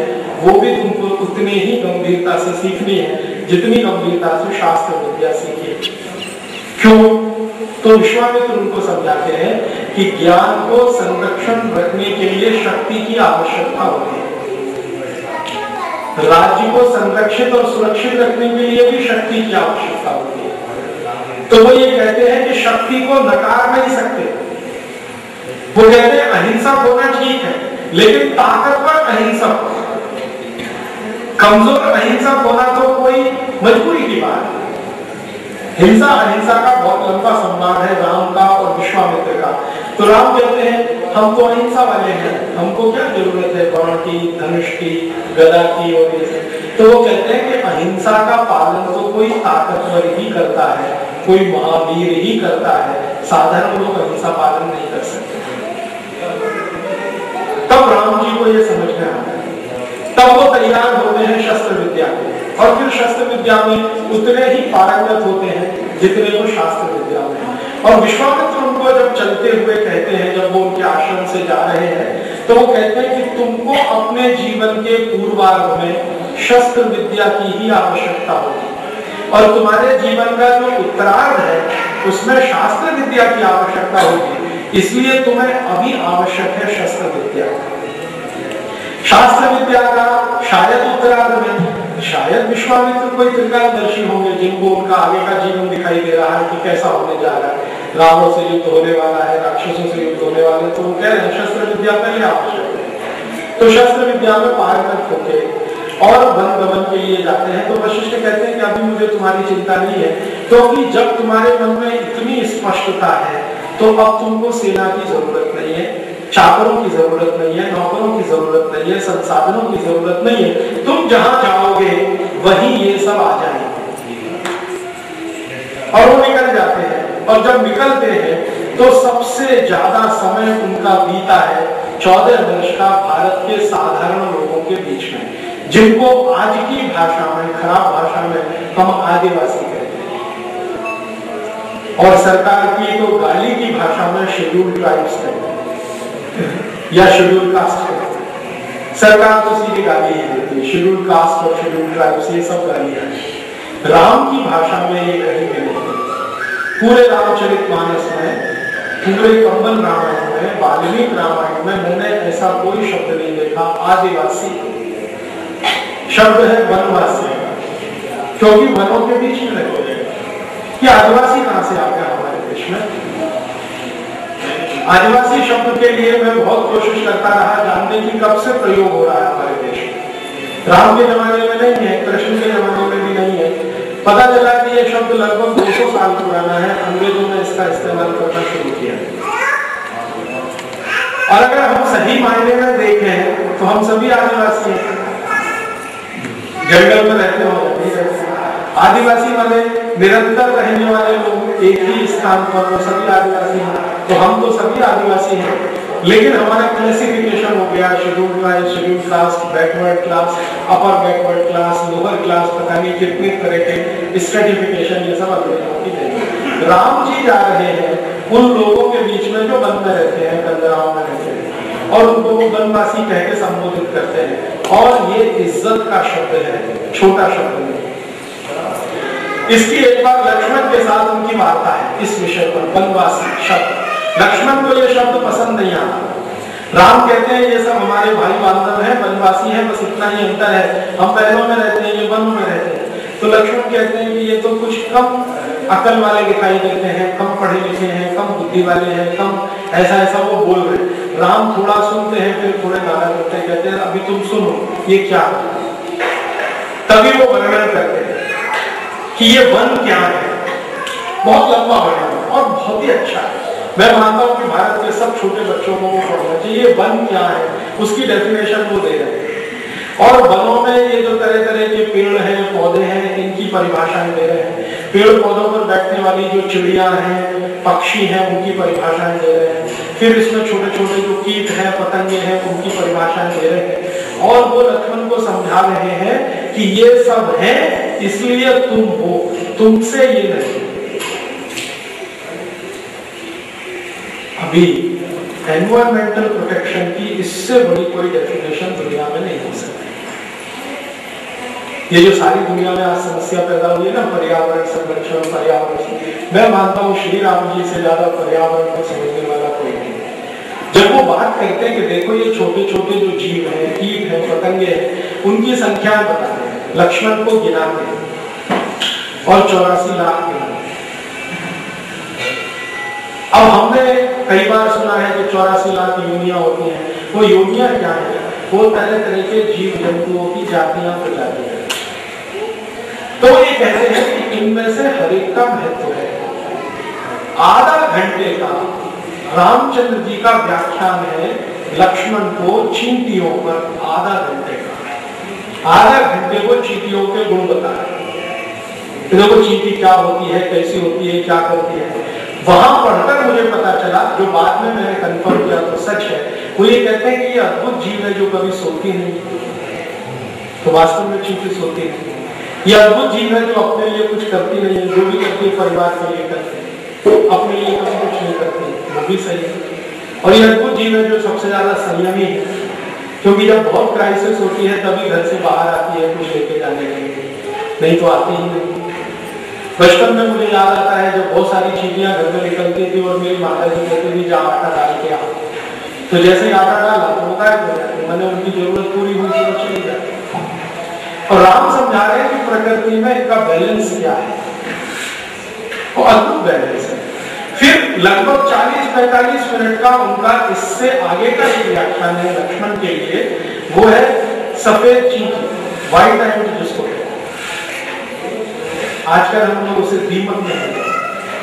दीमक पर 45 मिनट बोला है, थीसिस की जा सकती है, पीएचडी की जा सकती है। राम ने जो बोला है लक्ष्मण को, कंबन रामायण, दीमक की क्या उपयोगिता है हमारे लिए? तो दीमक की एक ही ये है मन में कल्पना कि वो हमारी लकड़ी काट जाती है, हमारा नुकसान कर जाती है, हम उसको मारने की जुगाड़ में हमेशा जुगाड़ में लगे रहते हैं। कभी कोई पेस्टिसाइड खरीद के लाते हैं, कभी कोई मिट्टी का तेल डाल के जलाते हैं, किसी न किसी तरह से मारते हैं। रामचंद्र जी लक्ष्मण को समझा रहे हैं कि अगर ये नहीं है तो तुम्हारा अस्तित्व नहीं। फिर उनसे भी छोटे जो माइक्रो ऑर्गेनिज्म है उनका समझाते हैं। लंबा संवाद है, वो कभी फिर बाद में बात करूंगा। पूरी एनवायरमेंटल साइंस उसमें है, लेकिन राम को ये समझ है और ये बड़ी समझ है। ये समझ जो है ना, भारत में इतिहास का अगर हम किस्सा निकालना शुरू करें तो 2-4 लोगों को ही ये समझ भारत में है। एक तो रामचंद्र जी को हो गई है, दूसरी महावीर को है ये समझ। जो जैन धर्म की आखिरी तीर्थंकर माने जाते हैं ना, 24वें तीर्थंकर भगवान महावीर, उनको ये समझ है, उतनी ही है जितनी राम को है। वो शायद ऐसा रहा होगा कि 14 साल इन्होंने भी तपस्या की है, 14 साल उन्होंने भी तपस्या की है, शायद ये तपस्या से ज्ञान आता होगा, हो सकता है। तो ये वो समझ है। और वो बताते हैं कि देखो ये जो बनवासी है ये इन सब के साथ रहते हैं, चींटी के साथ रहते हैं, दीमक के साथ रहते हैं, मक्खी के साथ रहते हैं, मच्छर के साथ रहते हैं। और राम बताते हैं कि देखो इनमें से एक भी जीव ऐसा नहीं है जो अनुपयोगी हो और हम उसको मार सके, एक भी इसमें से ऐसा नहीं। और तब वो सिखा रहे हैं लक्ष्मण को कि हमारे भारत की जो अहिंसा है वो इसमें से निकली, क्योंकि एक भी जीव जब बिना काम का नहीं है तो तुम मार कैसे सकते हो, तो अहिंसा पे जाना ही पड़ेगा तुमको, और तुम्हारा क्रोध थोड़ा कम करना पड़ेगा। और हमेशा याद रखना, मेरे साथ जब तक तुम हो कोई भी जीव की हत्या ना होने पाए, ध्यान रखना। चलते समय, झाड़ू लगाते समय राम उनको समझाते हैं। आप जानते हैं लक्ष्मण जो है ना, उनके माने जो निजी काम है वो लक्ष्मण करते हैं। रामचंद्र जी के निजी काम क्या है, जिसको क्या करते हैं उसमें झाड़ू लगा रहे, तो राम उनको झाड़ू बनाना सिखा रहे हैं कि झाड़ू कैसी होनी चाहिए। तो बताते हैं आगे से खुली रहनी चाहिए, पीछे से कठोर होनी चाहिए, पकड़ने वाला हिस्सा एकदम गुथा हुआ हो, और जो झाड़ू में जमीन पे स्पर्श करने वाला हिस्सा वो खुला हुआ हो, ताकि कोई भी चीज उसके नीचे आए तो मरने ना पाए, बीच में से निकल जाए। इतना माइक्रो लेवल का डिटेल। तो कहते हैं कि चींटी भी काम की है, मक्खी भी काम की है, मच्छर भी काम का है, उनमें एक भी बेकार नहीं है। और इतने काम के जो जीव जंतु हैं उनके बीच में जो रहने वाले लोग हैं वो हमसे ज्यादा अच्छे हैं, इसलिए ये मूर्ख नहीं है। ये अलग बात है कि इनके शरीर पर कपड़े तुमसे कुछ कम है, तो वो इन्होंने समझकर छोड़े हुए हैं, इसलिए नहीं है कि इनके पास नहीं, छोड़े हुए, जरूरत नहीं है इसलिए छोड़े।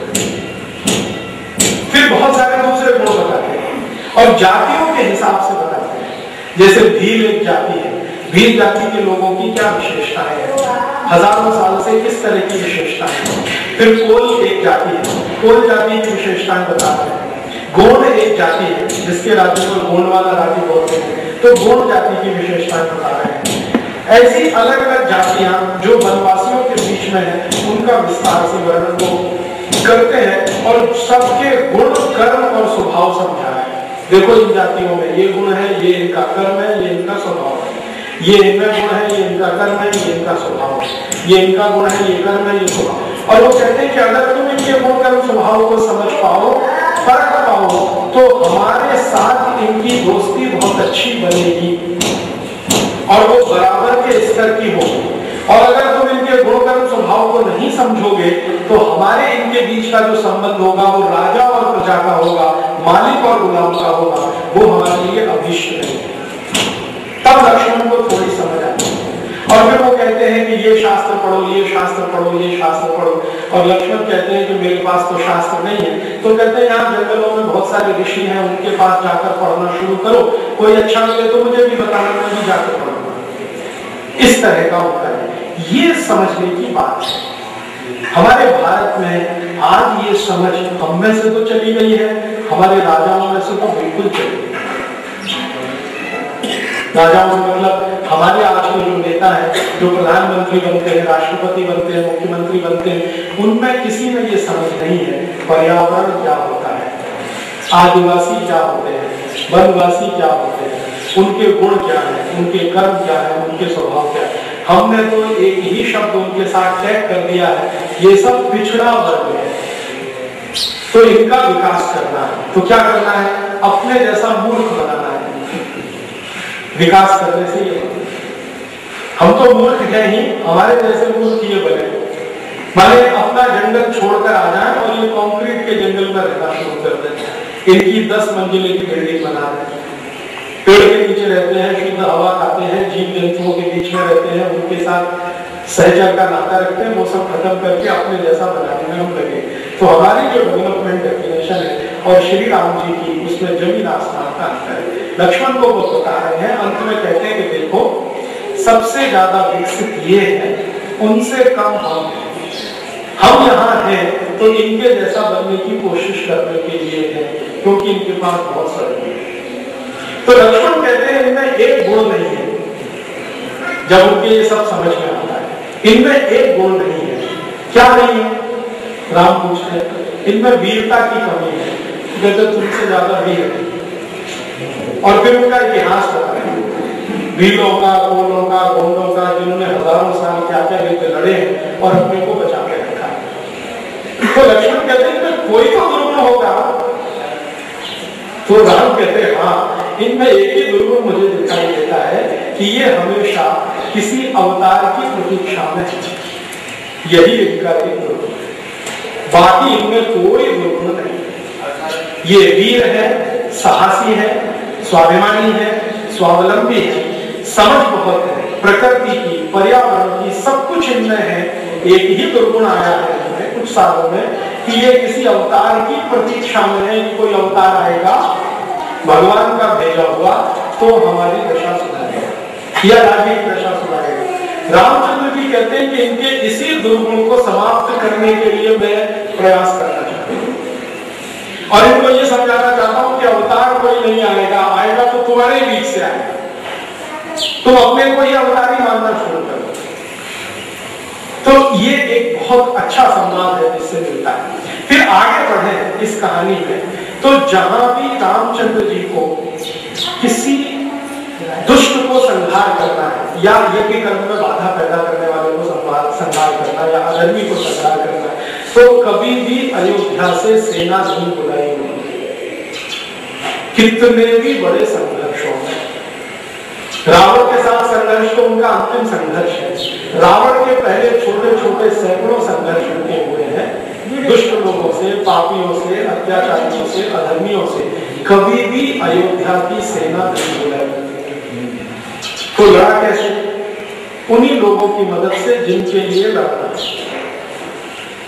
अच्छा, उनको लड़ने के लिए तैयार करना है। तो रामचंद्र जी का जो समय है वन में रहने का, वो किस तरह का है?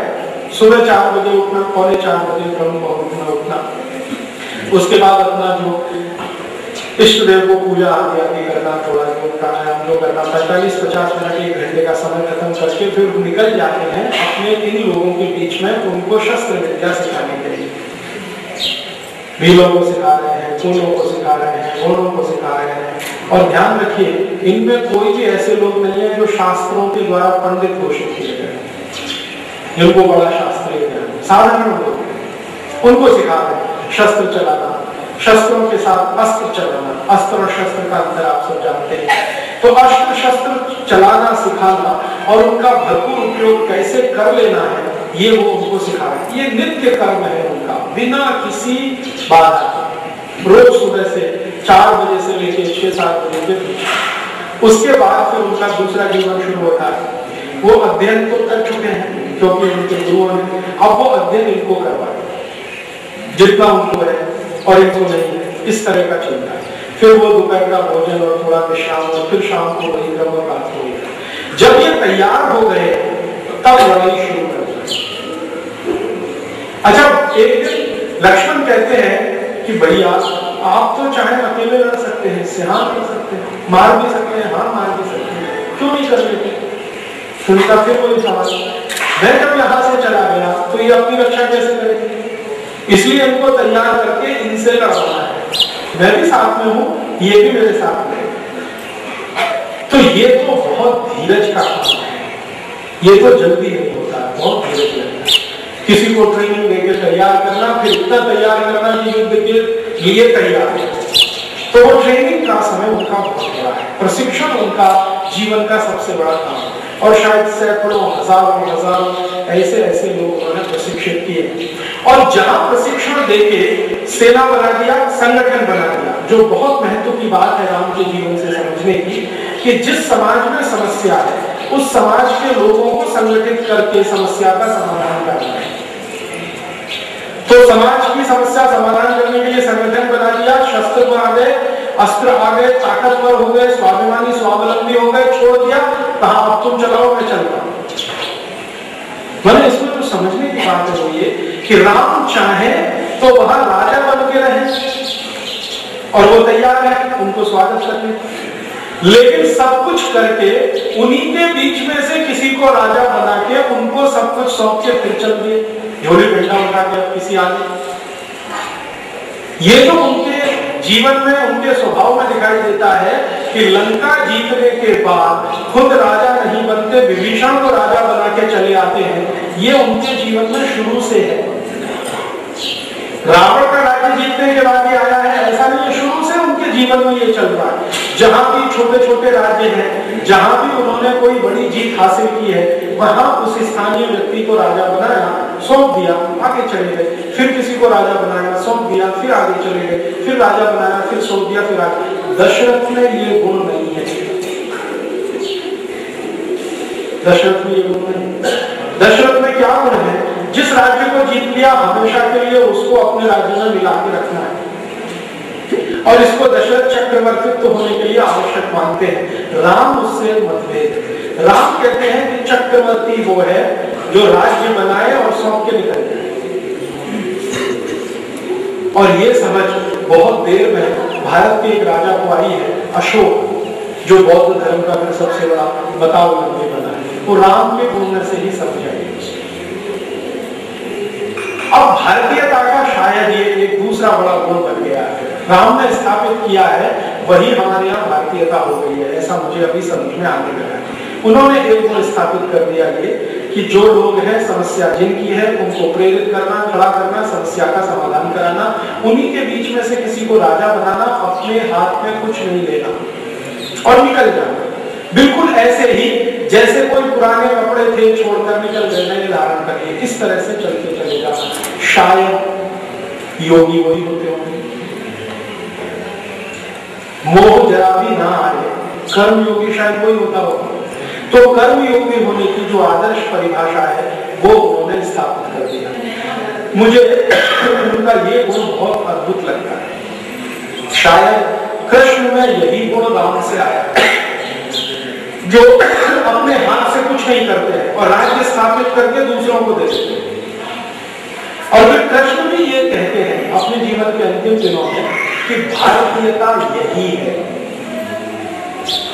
भारतीयता यही है जब हम कुछ भी हासिल करें, जरूरत पड़ने पर दूसरों को सौंप दें और निकल जाए बिना किसी मोह के। भारतीयता यही है। ये जो दूसरी एक संस्कृति दुनिया में फैली हुई है, जिसका जिक्र अभी थोड़ी देर पहले भारत करते थे, अमेरिकी और यूरोपियनिज्म, वो इसके ठीक विपरीत है। दूसरों को जीत लेना, हासिल कर लेना, फिर अपने बीच में गुलाम बना के सैकड़ों साल रखना, वो अमेरिकी ये भारत। तो भारतीयता के आदर्श स्थापित करने में राम का तो अद्भुत है। अब वो ये जो आदर्श है, इसी के चलते एक तो नहीं सैकड़ों सैकड़ों छोटे छोटे राजाओं को स्वावलंबी बना के, स्वयंपूर्ण बना के वो खड़ा करते हैं, और ये खड़ा करते करते करते करते बढ़ते चले जाते हैं, और बढ़ते बढ़ते तो लंका तक पहुंचते हैं, और लंका पहुंचकर रावण के साथ युद्ध की तैयारियां हैं। उन तैयारियों से पहले की ये जो छोटी छोटी तैयारियां हैं, ये उनको बहुत मदद करती हैं, और इनको मदद करने में ये सब का बहुत बड़ा हिस्सा है। अब इसमें एक विशेष प्रसंग मैं आपको और सुनाना चाहता हूँ, उसके बाद इसको मैं खत्म करूंगा। और एक विशेष प्रसंग क्या है, मैंने आपसे मेरे व्याख्यान के शुरू में कहा था कि मैं समझना चाहता हूँ राम राज्य क्या है, वो इसी में से समझ में आया। रामचंद्र जी चले गए वन, और वन में ये सब कर रहे हैं, ये तो मैंने आपको बता दिया। अब एक महत्वपूर्ण घटना घटित होती है, दशरथ का स्वर्गवास होता है, वो बहुत महत्वपूर्ण घटना है। और दशरथ का स्वर्गवास होता है, उसकी खबर देने के लिए भरत राम के पास जाते हैं। और आप जानते हैं कि भरत जो है ना, राम के पास दशरथ के स्वर्गवास की खबर देने के लिए ही नहीं जाते हैं, बल्कि ये संकल्प लेके जाते हैं कि मैं राम को वापस लेके आऊंगा। तो वो कहते हैं कि मैं शायद इतना कन्विंस नहीं कर पाया उनको वापस लाने के लिए, तो अपनी माताओं को भी साथ में लाते हैं, कौशल्या भी आती हैं और वो सब आते हैं। और वो कहते हैं कि अगर मेरे अकेले से और माताओं के मानने से नहीं माने तो सब मंत्रियों को लेकर चलो, मंत्रियों को बुलाते हैं, सेना के जितने सुप्रीम कमांडर हैं सबको लेके चलो, तो पूरी सेना लेके भरत आते हैं रामचंद्र जी को मिलने। और दो बातें कहते हैं, एक तो पिताजी का स्वर्गवास हो गया है और आप वापस चलो क्योंकि राज्य आपका है, मैं तो आपका सेवक हूं। भरत का गुण अपनी माँ के विपरीत है, केकई के विपरीत है, स्वभाव के विपरीत है, कर्म के विपरीत है, तीनों ही अलग है। तो इस उद्देश्य से जाते हैं। अब जब राम से उनका मिलन होता है और भरत राम का संवाद है, मैं मानता हूं कि पूरी रामायण का या राम कथा का वो सबसे महत्वपूर्ण बात है या सबसे महत्वपूर्ण हिस्सा है राम और भरत का मिलना और राम और भरत का संवाद। राम भरत का जब संवाद होता है और मिलन होता है तो उसमें सबसे महत्वपूर्ण मुझे जो नजर आता है कि राम भरत को प्रश्न पूछते हैं। पहले तो लक्ष्मण ने उनको कंफ्यूज करने की कोशिश की है राम को, वो बताया कि देखो इतनी सेना लेके आ रहा है, हमला करने आ रहा है। तो राम कहते हैं कि तुम क्यों ऐसा सोचते हो, हमारा भाई है, हम पे हमला करेगा। उनका नहीं, आपको मालूम नहीं है वो केकई का पुत्र है और केकई वही है जिसने आपको वनवास दिया है। तो राम कहते हैं ना केकई ने तो बहुत बड़ा एहसान किया है, जो मैं चाहता था वो करने के लिए रास्ता प्रस्तुत किया। तो भरत को लक्ष्मण को ये सब ज्यादा समझ में नहीं आता और शायद तत्व की गहराई में वो इतना उतरते नहीं है या उतरना नहीं चाहते। तो खैर वो कहते आने दो और अगर लड़ना ही पड़ा तो लड़ लेंगे और हम काफी हैं। तो लक्ष्मण कहते हैं आप मैं अकेला काफी हूं, इतनी बड़ी सेना है वो। उसके बाद होता क्या है कि जब ये इतनी बड़ी सेना लेके भरत आते हैं तो जो वनवासी हैं उनको शायद ये गलतफहमी हो जाती है कि ये राम पे हमला करने के लिए जा रहे हैं, क्योंकि उनको ये तो मालूम नहीं है कि राम को निकाला दिया गया है, वनवास दिया गया, भरत को गद्दी दी है। तो वनवासियों को ये गलतफहमी है कि शायद ये राम को मारने जा रहे हैं, तो वो तैयार हो जाते हैं। बीच में कई जगह हो भी जाता है, बाद में उनको समझ में आता है नहीं ये तो राम को वापस लेने के लिए जा रहे हैं। तो पूछते भी हैं, कहीं जो भील है, भील जाति, गोंड और ये कोल जाति के लोग पूछते हैं, उनके सरदार पूछते हैं कि आपको इतनी सेना लेके आने की क्या जरूरत थी। तो भरत कहते हैं कि देखो मैं राम को कन्विंस नहीं कर सकता, मना नहीं सकता, इसलिए सबको लाया हूँ, ये सब उनको कन्विंस करेंगे शायद वो वापस जाए, इसके लिए सेना। तो खैर तो सेना लेके पहुंच जाते हैं और राम और भरत का मिलन होता है और संवाद होता है। तो ये जो मिलन और संवाद है उसमें से वो एक घटना है उसको मैं छोड़ना चाहता हूँ, जब वो राजा दशरथ के स्वर्गवास की कहानी कहते हैं। तो राजा दशरथ के स्वर्गवास की जैसे कहानी कहते हैं तो अकेले राम है जो उतने ही निष्ठा और उतने ही शांत मन से उसको सुनते हैं जितने शांत मन से उन्होंने अपने वनवास की घोषणा को सुना। उतने ही शांत मन से उतने ही स्वर्गवास हो गया। और ये सब परेशान, बाकी लक्ष्मण परेशान है, सीता जी परेशान है, उनका स्वर्गवास हो गया। लेकिन राम में धीरता बहुत है, खराब से खराब समाचार को सुनने का मात्रा होता है। वो जानते हैं कि उनके पिता उनको सबसे ज्यादा प्यार करते हैं, अब वो नहीं है इस दुनिया में, उनके दुखद निधन का समाचार भी उतनी ही शालीनता से सुनना, शांति से सुनना जितना अपने जीवन में सबसे खराब किसी चीज को सुनने का। तो वो सुन लेते हैं, उसके बाद वो बात नहीं खत्म होती, फिर वो बात करते हैं रामचंद्र जी भरत से संवाद करते हैं। और वो संवाद जो है ना सबसे अच्छी तरीके से, थोड़ा तो वाल्मीकि में है और ज्यादा तो कंबर रामायण में है। तो विस्तार से संवाद क्या है, रामचंद्र जी उनसे प्रश्न पूछ रहे हैं, भरत से प्रश्न पूछ रहे हैं और प्रश्न ऐसे पूछ रहे हैं जिनको समझने की हम कोशिश करें तो समझ में आ जाता है राम राज्य क्या है। सारे प्रश्न इस तरह के। अब वो प्रश्न पूछ रहे हैं, उनकी संख्या लगभग 56 प्रश्न उन्होंने पूछे, 56 क्वेश्चंस भरत जी को पूछे हैं राम ने। और एक से एक अद्भुत प्रश्न जो राम राज्य को समझने में हमको काफी कुछ मदद करता है। राम राज्य क्या है उन प्रश्नों से समझ में आता है।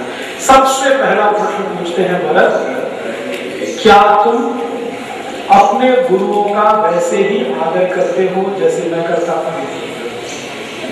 मेरे चले आने के बाद क्या तुम अपने गुरु का वैसे ही आदर करते हो जैसे मैं करता था?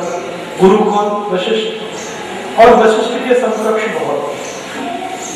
तो भरत उस प्रश्न को सुनकर उत्तर दे देते हैं कि हाँ करता हूं।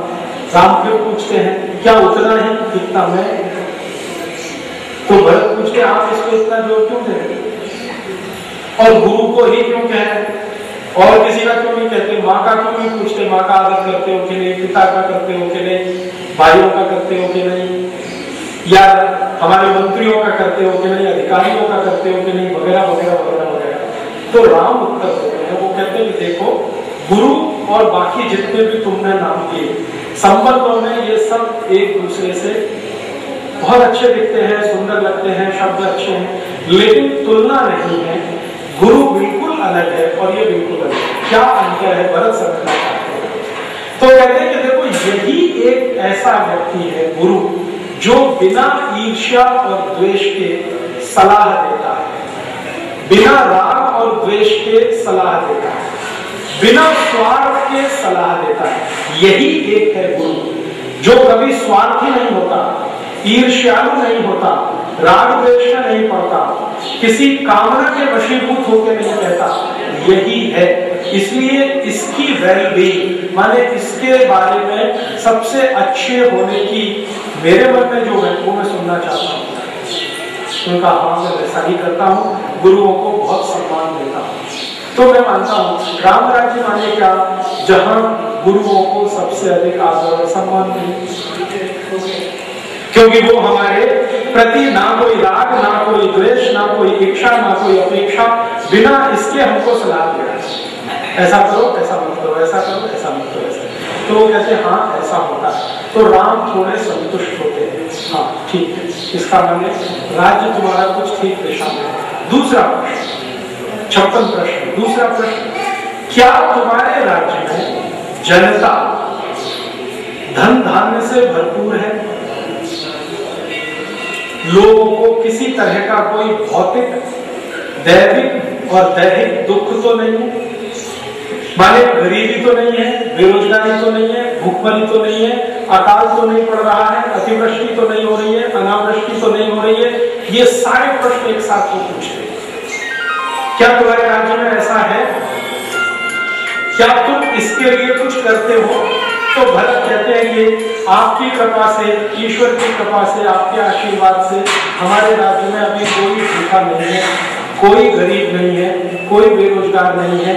जितनी आवश्यकता पानी की है उतनी बारिश होती है और बारिश का पानी हम संजो कर रखते हैं। वाटर मैनेजमेंट जो आज की भाषा में कहें, हमको अगर 12 साल भी अकाल पड़ जाए तो हमने पानी की व्यवस्था करके रखी हुई है, भूगर्भ जल की भी व्यवस्था है और एक तरह का सरफेस वाटर और एक ग्राउंड वाटर, दोनों की व्यवस्था हमने करके रखी हुई है। विस्तार से बताते हैं।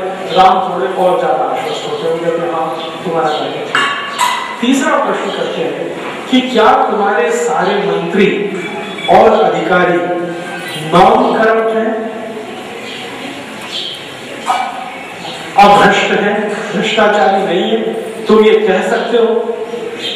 तो थोड़ी देर वो सोचते हैं, फिर कहते हैं हाँ हमारे सभी मंत्री और अधिकारी कुछ भी भ्रष्टाचार में लिप्त नहीं है। फिर वो पूछते हैं कि भ्रष्टाचार कितने तरह के होते हैं? राम को पूछते हैं तो वो 16 तरह के भ्रष्टाचार में लिप्त हैं। 16 तरह के भ्रष्टाचार, 1 2 3 4 5 6 7 8 9 10। दुर्भाग्य से हमारे भारत में इस समय वो 16 के 16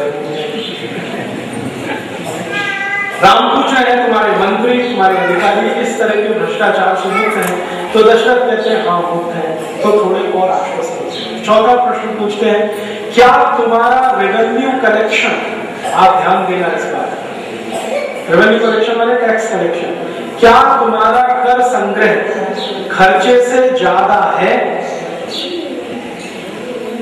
माने रेवेन्यू कलेक्शन सरप्लस है, डेफिसिट तो नहीं है?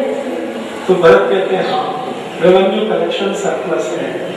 तो भरत पूछते हैं आप ये क्यों पूछ रहे हैं रेवेन्यू कलेक्शन? वो कहते हैं कि अगर तुम्हारा कर संग्रह कर खर्चे से ज्यादा है, जिसको रेवेन्यू एक्सपेंडिचर कहते हैं, अगर रेवेन्यू इनकम रेवेन्यू एक्सपेंडिचर से ज्यादा है तभी राज्य को समृद्धशाली बना सकते हो। अगर तुम्हारा रेवेन्यू एक्सपेंडिचर रेवेन्यू कलेक्शन से ज्यादा हो गया, माने कलेक्शन का में खर्चा ज्यादा है तब तो राज्य को कर्ज में डालोगे तुम, और तुमको कर्ज लेके राज्य चलाना पड़ेगा, और कर्ज चलाकर तो कोई राज्य सुखी नहीं होता है। तो मैं इसलिए पूछ रहा हूँ कि हमें कर्ज लेने की आवश्यकता तो नहीं पड़ती, तुम्हारे राज्य में कर्ज तो नहीं लिया जाता। तो भरत कहते हैं अभी तक तो नहीं लिया जाता, तो ध्यान रखना आगे न लिया जाए। इसका अर्थ क्या है? राम राज्य में रेवेन्यू कलेक्शन एक्सपेंडिचर से हमेशा ज्यादा होगा, माने राम राज्य में कर्ज नहीं लिया जाएगा। भारत में आज की परिस्थिति में 18 लाख करोड़ रुपए का कर्ज लिया जा चुका है आजादी से पिछले 60 साल, और 30 राज्य है, 30 राज्यों ने ले लिया है। एक भी इस देश में ग्राम पंचायत ऐसी नहीं है जो कर्जदार ना हो, एक भी नगर पालिका ऐसी नहीं है जो कर्जदार ना हो, एक भी केंद्र सरकार ऐसी नहीं है जो कर्जदार ना हो। राम ये महत्वपूर्ण बात पूछ रहे हैं भारत से कि क्या तुम्हारा रेवेन्यू कलेक्शन एक्सपेंडिचर से ज्यादा है, अर्थात कर्ज का जरूरत तो नहीं पड़ती है। तो भारत कह रहे हैं कि हाँ बिल्कुल जरूरत नहीं। चौथी महत्वपूर्ण बात पूछते हैं, क्या तुम्हारे राज्य की सेना सब तुम्हारे आदेश का पालन करती है? सेना के अधिकारी तुम्हारे साथ आदेश को मानने के लिए प्रेरित होते हैं? तुम्हारे व्यक्तित्व ने तुम्हारी सेना के सेनाधिकारियों को प्रेरित किया हुआ है? तो भरत कहते हैं हाँ, कि मेरे सभी सेनाधिकारी मेरे से प्रेरित हैं और मैं जैसा कहता हूं वैसा करने के लिए तैयार है। तो राम कहते हैं हाँ ठीक है, तुम्हारा राज्य सही दिशा में है। आगे एक और प्रश्न पूछते हैं, क्या तुमने अपने राज्य में न्याय की स्थापना की है? न्याय की स्थापना से मतलब भरत पूछ रहे हैं, तो कह रहे हैं कि दुष्टों को दंड और सज्जनों को प्रोत्साहन तुम्हारे राज्य में मिलता है? तो भरत कहते हैं हाँ, आपकी ही नीति पे मैं चलता हूँ, जितने भी दुष्ट हैं उनको मैं दंड देता हूँ और सज्जनों को स्थापित करता हूँ। न्याय तो यही है, राम कहते हैं न्याय तो यही है, दुष्टों को दंड मिले, सज्जनों को प्रोत्साहन मिले।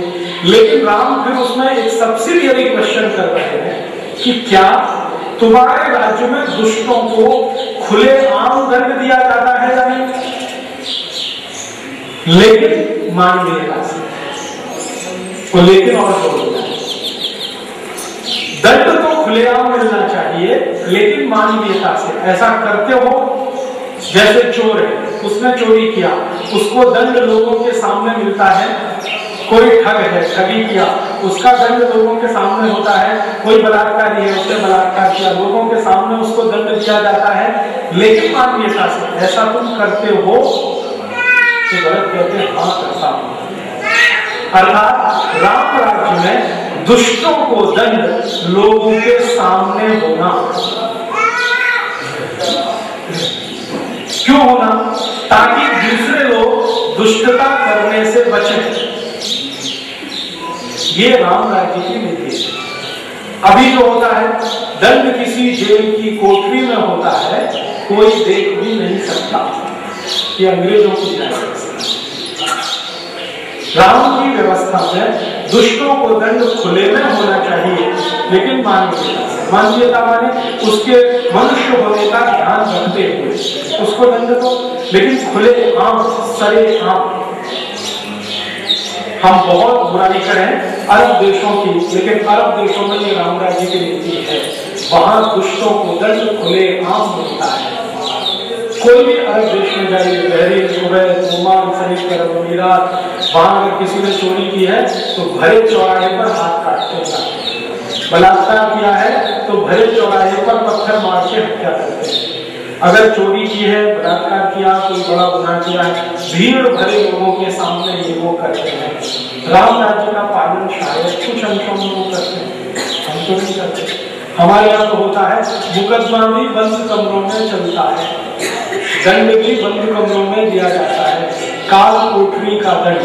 ये अंग्रेजी नीति है, राम नीति नहीं है, राम राज्य की नीति। अगला और एक इंटरेस्टिंग प्रश्न वो करते हैं कि तुम सुबह जल्दी उठते हो, ब्रह्म मुहूर्त में उठते हो? आप कहेंगे ये तो पूछने लायक प्रश्न है। लेकिन राम पूछ रहे हैं भरत से, तुम सुबह जल्दी उठते हो, ब्रह्म मुहूर्त में उठते हो? हाँ उठता हूँ। फिर लोगों से मिलने जाते हो? हाँ जाता हूँ। तब तुम राजा होने के लायक हो। अब उसके पहले नहीं कहा कि तुम राजा होने के लायक। जब भरत ने ये आश्वासन दे दिया कि मैं सुबह ब्रह्म मुहूर्त में उठता हूँ और रोज अपनी प्रजा के बीच में वैसे ही मिलने जाता हूँ जैसे आप मिलते थे, तो हाँ ठीक है, अभी तुम राजा होने के लायक हो। रात्रि शयन जल्दी करते हो? तो हाँ जल्दी करता हूँ। तो अभी सुबह जल्दी उठ पाओगे? रात में 12 बजे तक जगोगे तो सुबह उठने का सवाल ही नहीं। तो रात्रि शयन और सुबह उठना, ये भी प्रश्न पूछ लिया। तो 56। फिर आगे वो पूछते हैं कि तुम्हारे मंत्रिमंडल के जो मंत्री हैं उनके साथ तुम कोई भी चर्चा करो, योजना बनाओ, तो उसका क्रियान्वयन कितनी देर में होता है? प्लानिंग हो गया, 5 ईयर प्लानिंग कर लिया, 10 ईयर प्लानिंग कर लिया, 20 ईयर्स प्लानिंग कर लिया, इंप्लीमेंटेशन कब स्टार्ट होता है? वो ये कह रहे हैं कि योजना बनाना तो ठीक है, उसका पालन कब से शुरू होता है? अगर तत्काल शुरू होता है तो तुम राजा होने लायक हो, नहीं होता है तो तुम्हारे गुण को सुधारो, दुर्गुण है। माने आपने योजना बनाई कोई भी विकास की, वो योजना बनने के तुरंत बाद अगर उसका पालन शुरू होता है तब तो वो राम राज्य है, नहीं होता है तो नहीं है राम राज्य। भारत में आज क्या होता है, योजनाएं 50 साल पहले बन चुकी है, पालन उनका आज तक नहीं होता है, फाइलों में बंद है, डस्टबिन में पड़ी हुई है, तो राम राज्य नहीं है। फिर आगे पूछते हैं कि जब तुम्हारे मंत्रिमंडल की बैठक होती है, उस मंत्रिमंडल की बैठक में कोई मंत्री ऐसे तो नहीं है जो तुम्हें गुमराह करते और तुमने उनको मंत्री बना के रखा हो? तो भरत कहते हैं हाँ ऐसा तो कोई मंत्री नहीं है। तो कहते हैं कड़ी नजर रखो, अगर कोई मंत्री तुम्हारे मंत्रिमंडल का तुम्हें गुमराह करता है तो उसको एक क्षण भी उस पद पर नहीं रखना है, हटा के दूसरे को रखना है, एक क्षण भी उसको नहीं रखना।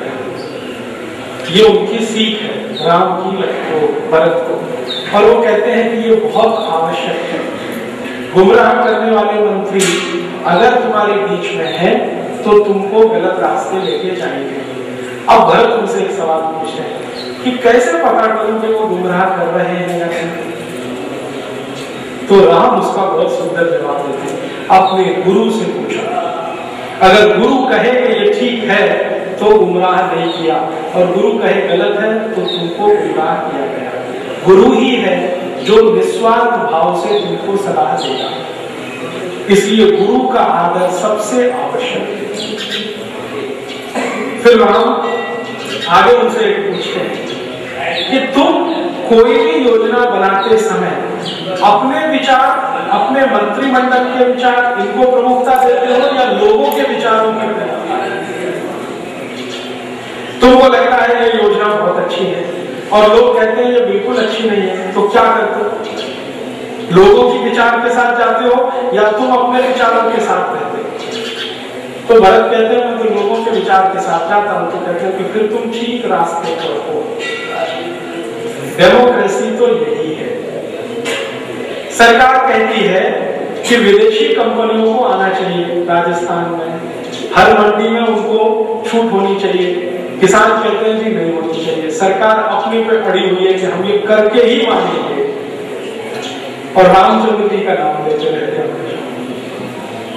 रामचंद्र जी की नीति तो ये नहीं।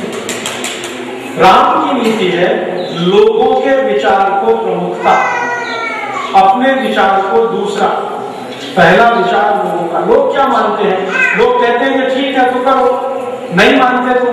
अभी भरत उसमें आगे प्रश्न करते हैं, अगर एक आदमी कहे तो हाँ, मंत्री से ज्यादा आदमी, मंत्री कुछ कहता है, तुम्हारे राज्य का एक व्यक्ति भी उसके विपरीत कुछ कहता है, तो वो व्यक्ति जो कह रहा है वो महत्व का है। क्यों? क्योंकि वो तुमको कर देता है, टैक्स देता है। मंत्री टैक्स नहीं देता है, मंत्री तो तुम्हारे खजाने से लेता है। वो नागरिक है, वो तुमको टैक्स देता है। वो नागरिक के टैक्स देने से तुम्हारा राज्य चलता है। इसलिए एक नागरिक का विचार भी तुम्हारे लिए बहुत महत्वपूर्ण है। शायद यही एक बात जो राम के मन में है वो उनके जीवन के उत्तरार्ध में हमें दिखाई देती है। जब एक कपड़े को धोने वाला धोबी सीता के बारे में कुछ कहता है तो वो परीक्षा के लिए निकालता है।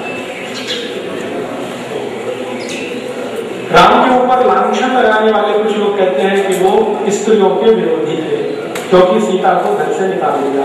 और ये किस्सा तब है जब वो अयोध्या वापस आ गए हैं और किसी ने कह दिया है सीता के बारे में पता नहीं कितने दिन रावण के यहाँ रही है और क्या क्या किया है। तो एक व्यक्ति के कहने पर सीता को घर से निकाल देना ये उस गुण के कारण है। जब वो भरत को कह रहे हैं कि एक व्यक्ति भी कुछ कहता है वो महत्व का क्योंकि वो टैक्स पेयर है। अर्थात राम राज्य में टैक्स पेयर को सबसे ज्यादा ऊंचाई है और मैं नहीं मानता कि इससे बड़ी डेमोक्रेसी कोई हो सकती है। जहां टैक्स पेयर सबसे ऊंचा है, मंत्री और राजा उससे नीचा है। यही शायद लोकतंत्र रहा होगा। राम राज्य शायद किसी को गांधी जी किसी की कल्पना बराबर कर राम राज्य होना चाहिए, राम राज्य होना चाहिए। फिर एक और बहुत अच्छा सवाल वो पूछ रहे हैं भरत से कि तुम्हारा अपना जीवन में व्यक्तिगत समय कितना है और सार्वजनिक समय कितना है। तो भरत इसका उत्तर नहीं देते। वो पूछते बताइए क्या होना चाहिए, पहले ये बताइए। तो रामचंद्र जी कहते हैं कि जीवन का 1/4 हिस्सा निजी और 3/4 सार्वजनिक होना चाहिए। है तुम्हारा 1/4 माने 6 घंटे, 6 घंटे तुम्हारा अपना है और बाकी 18 घंटे जनता का है। तुम्हारा ऐसा है 18 घंटे काम करते हो लोगों के लिए, सीधी सी बात, 6 घंटे अपने लिए, 18 घंटे जनता के लिए। तो भरत कहता है कि मैं कोशिश करूंगा। तो ठीक है जल्दी से करो, ये बोल रहे हैं। फिर उसके बाद उससे भी ज्यादा इंटरेस्टिंग क्वेश्चन है, वो पूछ रहे हैं कि तुम्हारी जो सेना है उसमें जो बहादुर सैनिक है और बहादुर जो सेनापति है, वो बहादुर सैनिक और सेनापति जब भी कोई अच्छा काम करते हैं तुम उन्हें पुरस्कार देते हो या नहीं। जब भी कुछ अच्छा काम करे, धर्म के, आचरण के, संस्कृति के, परंपरा के किसी काम को अगर वो करें तो तुम उनको पुरस्कृत करते हो कि नहीं। तो भरत कहते हैं हाँ करता हूं। तो कहते हैं ठीक है, इसका माने अच्छा काम करने वाले जो सैनिक अधिकारी हैं या राज्य अधिकारी हैं उनको हमेशा पुरस्कृत करते रहना, उनको सम्मानित करते रहना, ये राम राज्य। फिर एक आगे प्रश्न पूछ रहे हैं वो कि सेना के सैनिकों का और सेना के काम आने वाले घोड़े, हाथियों का भोजन व्यवस्था पर्याप्त है, संपूर्ण है, बराबर है। सैनिकों को बराबर मिल रहा है खाने पीने को, घोड़ों हाथियों को बराबर मिल रहा है खाने पीने को, कमी तो नहीं आ रही है। तो भरत कह रहे हैं हाँ बराबर है। माने आप मेरा देखिए कितने माइक्रो लेवल के क्वेश्चंस हैं, कितने छोटे छोटे प्रश्न कि सब सैनिकों को बराबर मिल रहा है, हाँ मिल रहा है। सेना के हाथियों को, घोड़ों को मिल रहा है, हाँ मिल रहा है। फिर आगे इससे भी ज्यादा पूछते हैं कि सभी सैनिक तुम्हारे राज्य से खुश हैं, प्रसन्न हैं, तुम्हारी नीतियों से सहमत हैं, उनको कोई दुख तो नहीं है, व्यक्तिगत दुख तो नहीं है, कहीं कोई परेशानी तो उनको नहीं है, और तुम उसके लिए कुछ समय निकालते हो कि नहीं।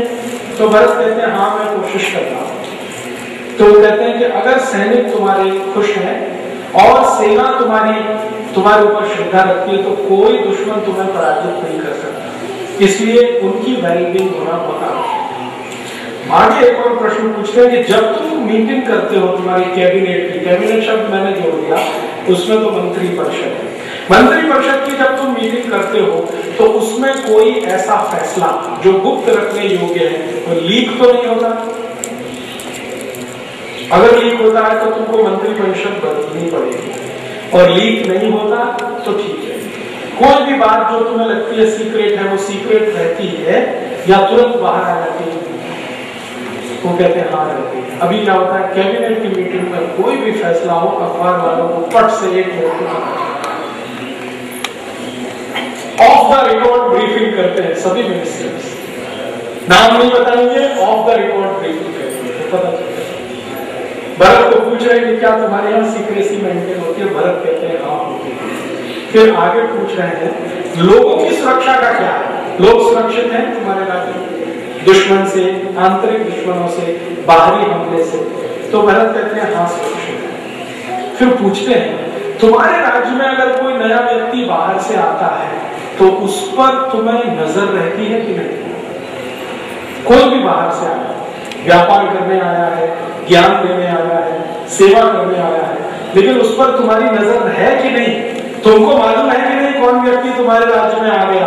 तुम्हारे गुप्तचर तुम्हें वो बताते हैं कि नहीं? तो भरत कह रहे हैं हाँ, कभी बताते हैं कभी नहीं बताते। तो कहते हैं तुम्हारी गुप्तचर व्यवस्था ठीक करो। क्यों पूछ रहे हैं? बाहर से आने वाले हर अजनबी पर इतनी नजर क्यों रखना? तो उनका मालूम नहीं है कैसा है, जब वो रहेगा तब पता चलेगा उसके स्वभाव का, उसके गुण का, उसके कर्म का।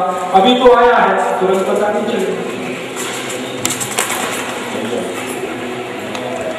फिर उसके बाद वो पूछ रहे हैं कि क्या तुम्हारे राज्य में चापलूस लोग तुम्हें हमेशा घेरे रहते हैं? जो निपट स्वार्थी है, जिनको सिर्फ अपना स्वार्थ दिखाई देता है, वही तुम्हारे आसपास रहते हैं? अगर रहते हैं तो ठीक नहीं है, नहीं रहते हैं तो अच्छा है। तो भरत कहते हैं हाँ चापलूस लोग नहीं। तो कहते फिर ठीक है, आने भी नहीं देना, चापलूसों की कोई बात कभी सुनना नहीं। फिर वो कहते हैं कि क्या तुम्हारे राज्य में ऐसे ब्राह्मणों की संख्या तो नहीं बढ़ गई है जो सिर्फ पैसे के लिए करते हैं? पैसे के लिए ही सब करते हैं, पैसे के लिए राम की कथा कहना, पैसे के लिए कृष्ण की कथा कहना, 50 लाख में राम कथा कहना, 75 लाख में कृष्ण की कथा कहना। ऐसे लोग तो नहीं बढ़ गए। अगर बढ़ गए हैं तो अंकुश लगाओ। आज के समय में मैं आपको चाहूं तो नाम गिना सकता हूं जो राम कथा कहने का 25 lakh, 50 lakh, 75 lakh, 1 crore air conditioner car, air conditioner घर, एयर कंडीशनर हवाई जहाज, इसके बिना राम की कथा नहीं करते। और रामचंद्र जी के वनवास का इतना दारुण दृश्य प्रस्तुत करते हैं कि आप रो दें, और वो एयर कंडीशन हॉल में बैठकर। राम खुद कह रहे हैं कि क्या तुम्हारे राज्य में ऐसे ब्राह्मणों की संख्या तो नहीं बढ़ गई है जो सब कुछ पैसे के लिए करते हैं? अगर बढ़ गई है तो तुरंत उस पर काबू करना, नहीं तो राज्य रसातल में जाएगा। फिर एक और प्रश्न पूछ रहे हैं कि तुम्हारे राज्य के जो गुप्तचर हैं, जो तुम्हें सूचनाएं लाते हैं बाहर से, उनमें कोई विदेशी तो नहीं है? तो भरत पूछते हैं विदेशी होने का मतलब जिसका जन्म तुम्हारे राज्य के बाहर हुआ हो, ऐसा कोई गुप्तचर तो नहीं है? धोखा हो सकता है। हम तो बाहर के जन्म लिए हो को प्रधानमंत्री बनाने को तैयार हैं, और डेमोक्रेसी के नाम पर।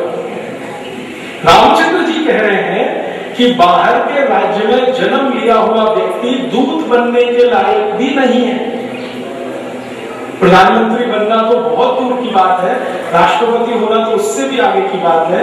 वो तो दूत बनने के लायक नहीं है जो तुमको संदेश लाके दे, क्योंकि उसकी निष्ठा कभी भी बदलेगी तो धोखा होगा। इसलिए तुम्हारे अपने जो दूतों की व्यवस्था है उसमें कोई विदेशी मूल का तो नहीं? सीधा सा प्रश्न है। तो भरत कहते हैं नहीं है। तो राम कहते हैं मुझे शक है कि है जो तुम्हारे राज्य से पैदा नहीं हुए। तो भरत कहते हैं मैं समझ गया आप किन की तरफ इशारा कर रहे हैं। तो बात यह है कि भरत के राज्य में कुछ ऐसे लोग हैं जो केकई के राज्य से आए हैं। हाँ, और भरत ने उनको मुख्य स्थान दे रखा है, मंत्रिमंडल में ले रखा है। केकई का कोई भतीजा है, युद्धावृत उसका नाम है, उसको ले रखा है मंत्रिमंडल। तो इशारा राम का उधर है कि दूसरे राज्य का है, जन्म तो वहां लिया, तुम्हारे यहाँ मंत्री बन के बैठा है, कब निष्ठा बदलेगी मालूम नहीं। तो भरत समझ जाते, कहते हैं मैं अभी जाते ही व्यवस्था ठीक करता हूं।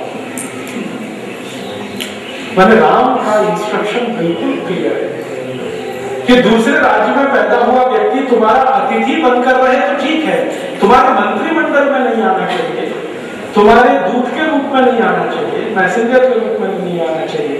अब हमारे यहाँ क्या है, डेमोक्रेसी के नाम पर सब धन धान पसेरी, सब दान जो है ना पसेरी, कोई भी आ जाए, विदेशी राष्ट्रपति हो जाए, प्रधानमंत्री हो जाए, और हम इसको लिबरलाइजेशन मानते हैं। राम से ज्यादा लिबरल कौन हुआ दुनिया में? वो खुद कहते हैं कि ये हो नहीं सकता, अगर है तो तुरंत चेंज करो, लक्ष्मण चेंज करो, भरत कहते हैं कि मैं बदल जाऊं। फिर उसके बाद एक और महत्व की बात कहते हैं राम, जो आज के समय में बिल्कुल लागू होती है, हम उसको समझना चाहें तो इससे समझते हैं। वो ये कहते हैं कि तुम्हारे राज्य में मुद्रास्फीति तो नहीं, इन्फ्लेशन जिसको हम कहें तो महंगाई तो नहीं बढ़ रही, अगर बढ़ रही है तो काबू में करो, और नहीं बढ़ रही है तो ठीक है। तो भरत पूछते हैं, ये बहुत डिटेल में है कमल राम, भरत पूछते हैं कि अगर मुद्रास्फीति बढ़े तो क्या करो? तो कहते हैं कि उत्पादन की व्यवस्था सुधारो, क्योंकि उत्पादन कम होता है तो मुद्रास्फीति बढ़ती है, करेंसी का चलन ज्यादा होगा, प्रोडक्टिविटी कम होगी तो मुद्रास्फीति बढ़ेगी, तो चीजें तुम्हारे हाथ से निकल जाएंगी, इसलिए उसको कंट्रोल करके रखना है। मुद्रास्फीति तो नहीं बढ़ रही है, अगर बढ़ रही है तो कंट्रोल करो, माने महंगाई तो नहीं बढ़ रही है, बढ़ रही है तो काबू में रखो। माने महंगाई बहुत बड़ा अभिशाप है राम राज्य के लिए, राम राज्य में महंगाई नहीं होनी चाहिए। फिर वो कहते हैं कि तुम्हारे जो अधीनस्थ हैं, छोटे या बड़े, सबको पगार तनख्वाह समय से मिलती है। ऐसा तो नहीं है कि 1 तारीख का दिन निश्चित है और 20 तारीख को तनख्वाह मिले, या 2 महीने बाद मिले, या 3 महीने बाद मिले। सबकी पगार समय से मिलती है, अगर मिलती है तो विद्रोह नहीं होगा, नहीं मिलती तो व्यवस्था में विद्रोह होगा, राज्य चलाना मुश्किल हो जाएगा। फिर रामचंद्र जी पूछते हैं कि तुम अतिथियों का स्वागत करते हो अपने राज्य में? अतिथि देवो भव की हमारी जो रघुकुल की परंपरा है उसका निर्वहन करते हो? तो भरत कहते हैं हाँ करते हैं। फिर वो पूछते हैं कि तुम्हारे राज्य के जो बुजुर्ग हैं, बूढ़े और बच्चे, उनके प्रति तुम्हारा रवैया कैसा है? जवान है वो तो छोड़ो, जो बुजुर्ग हैं और जो बच्चे हैं उनके प्रति तुम्हारा व्यवहार कैसा है?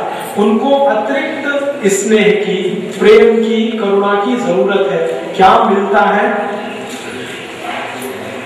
तो भरत कहते हैं हाँ मिलता है, ऐसा ही मिलता है जैसे तुम पिताजी को देते थे। एक और प्रश्न करते हैं, दशरथ को जिस तरह से तुम स्नेह करते थे, प्रेम देते थे, ऐसा राज्य के सभी बुजुर्गों को प्रेम और स्नेह मिलता है राज्य की तरफ से? अगर मिलता है तो राज्य ठीक है, नहीं मिलता है तो ठीक करो। माने वहां दृष्टि है राम की कि जो बुजुर्ग हैं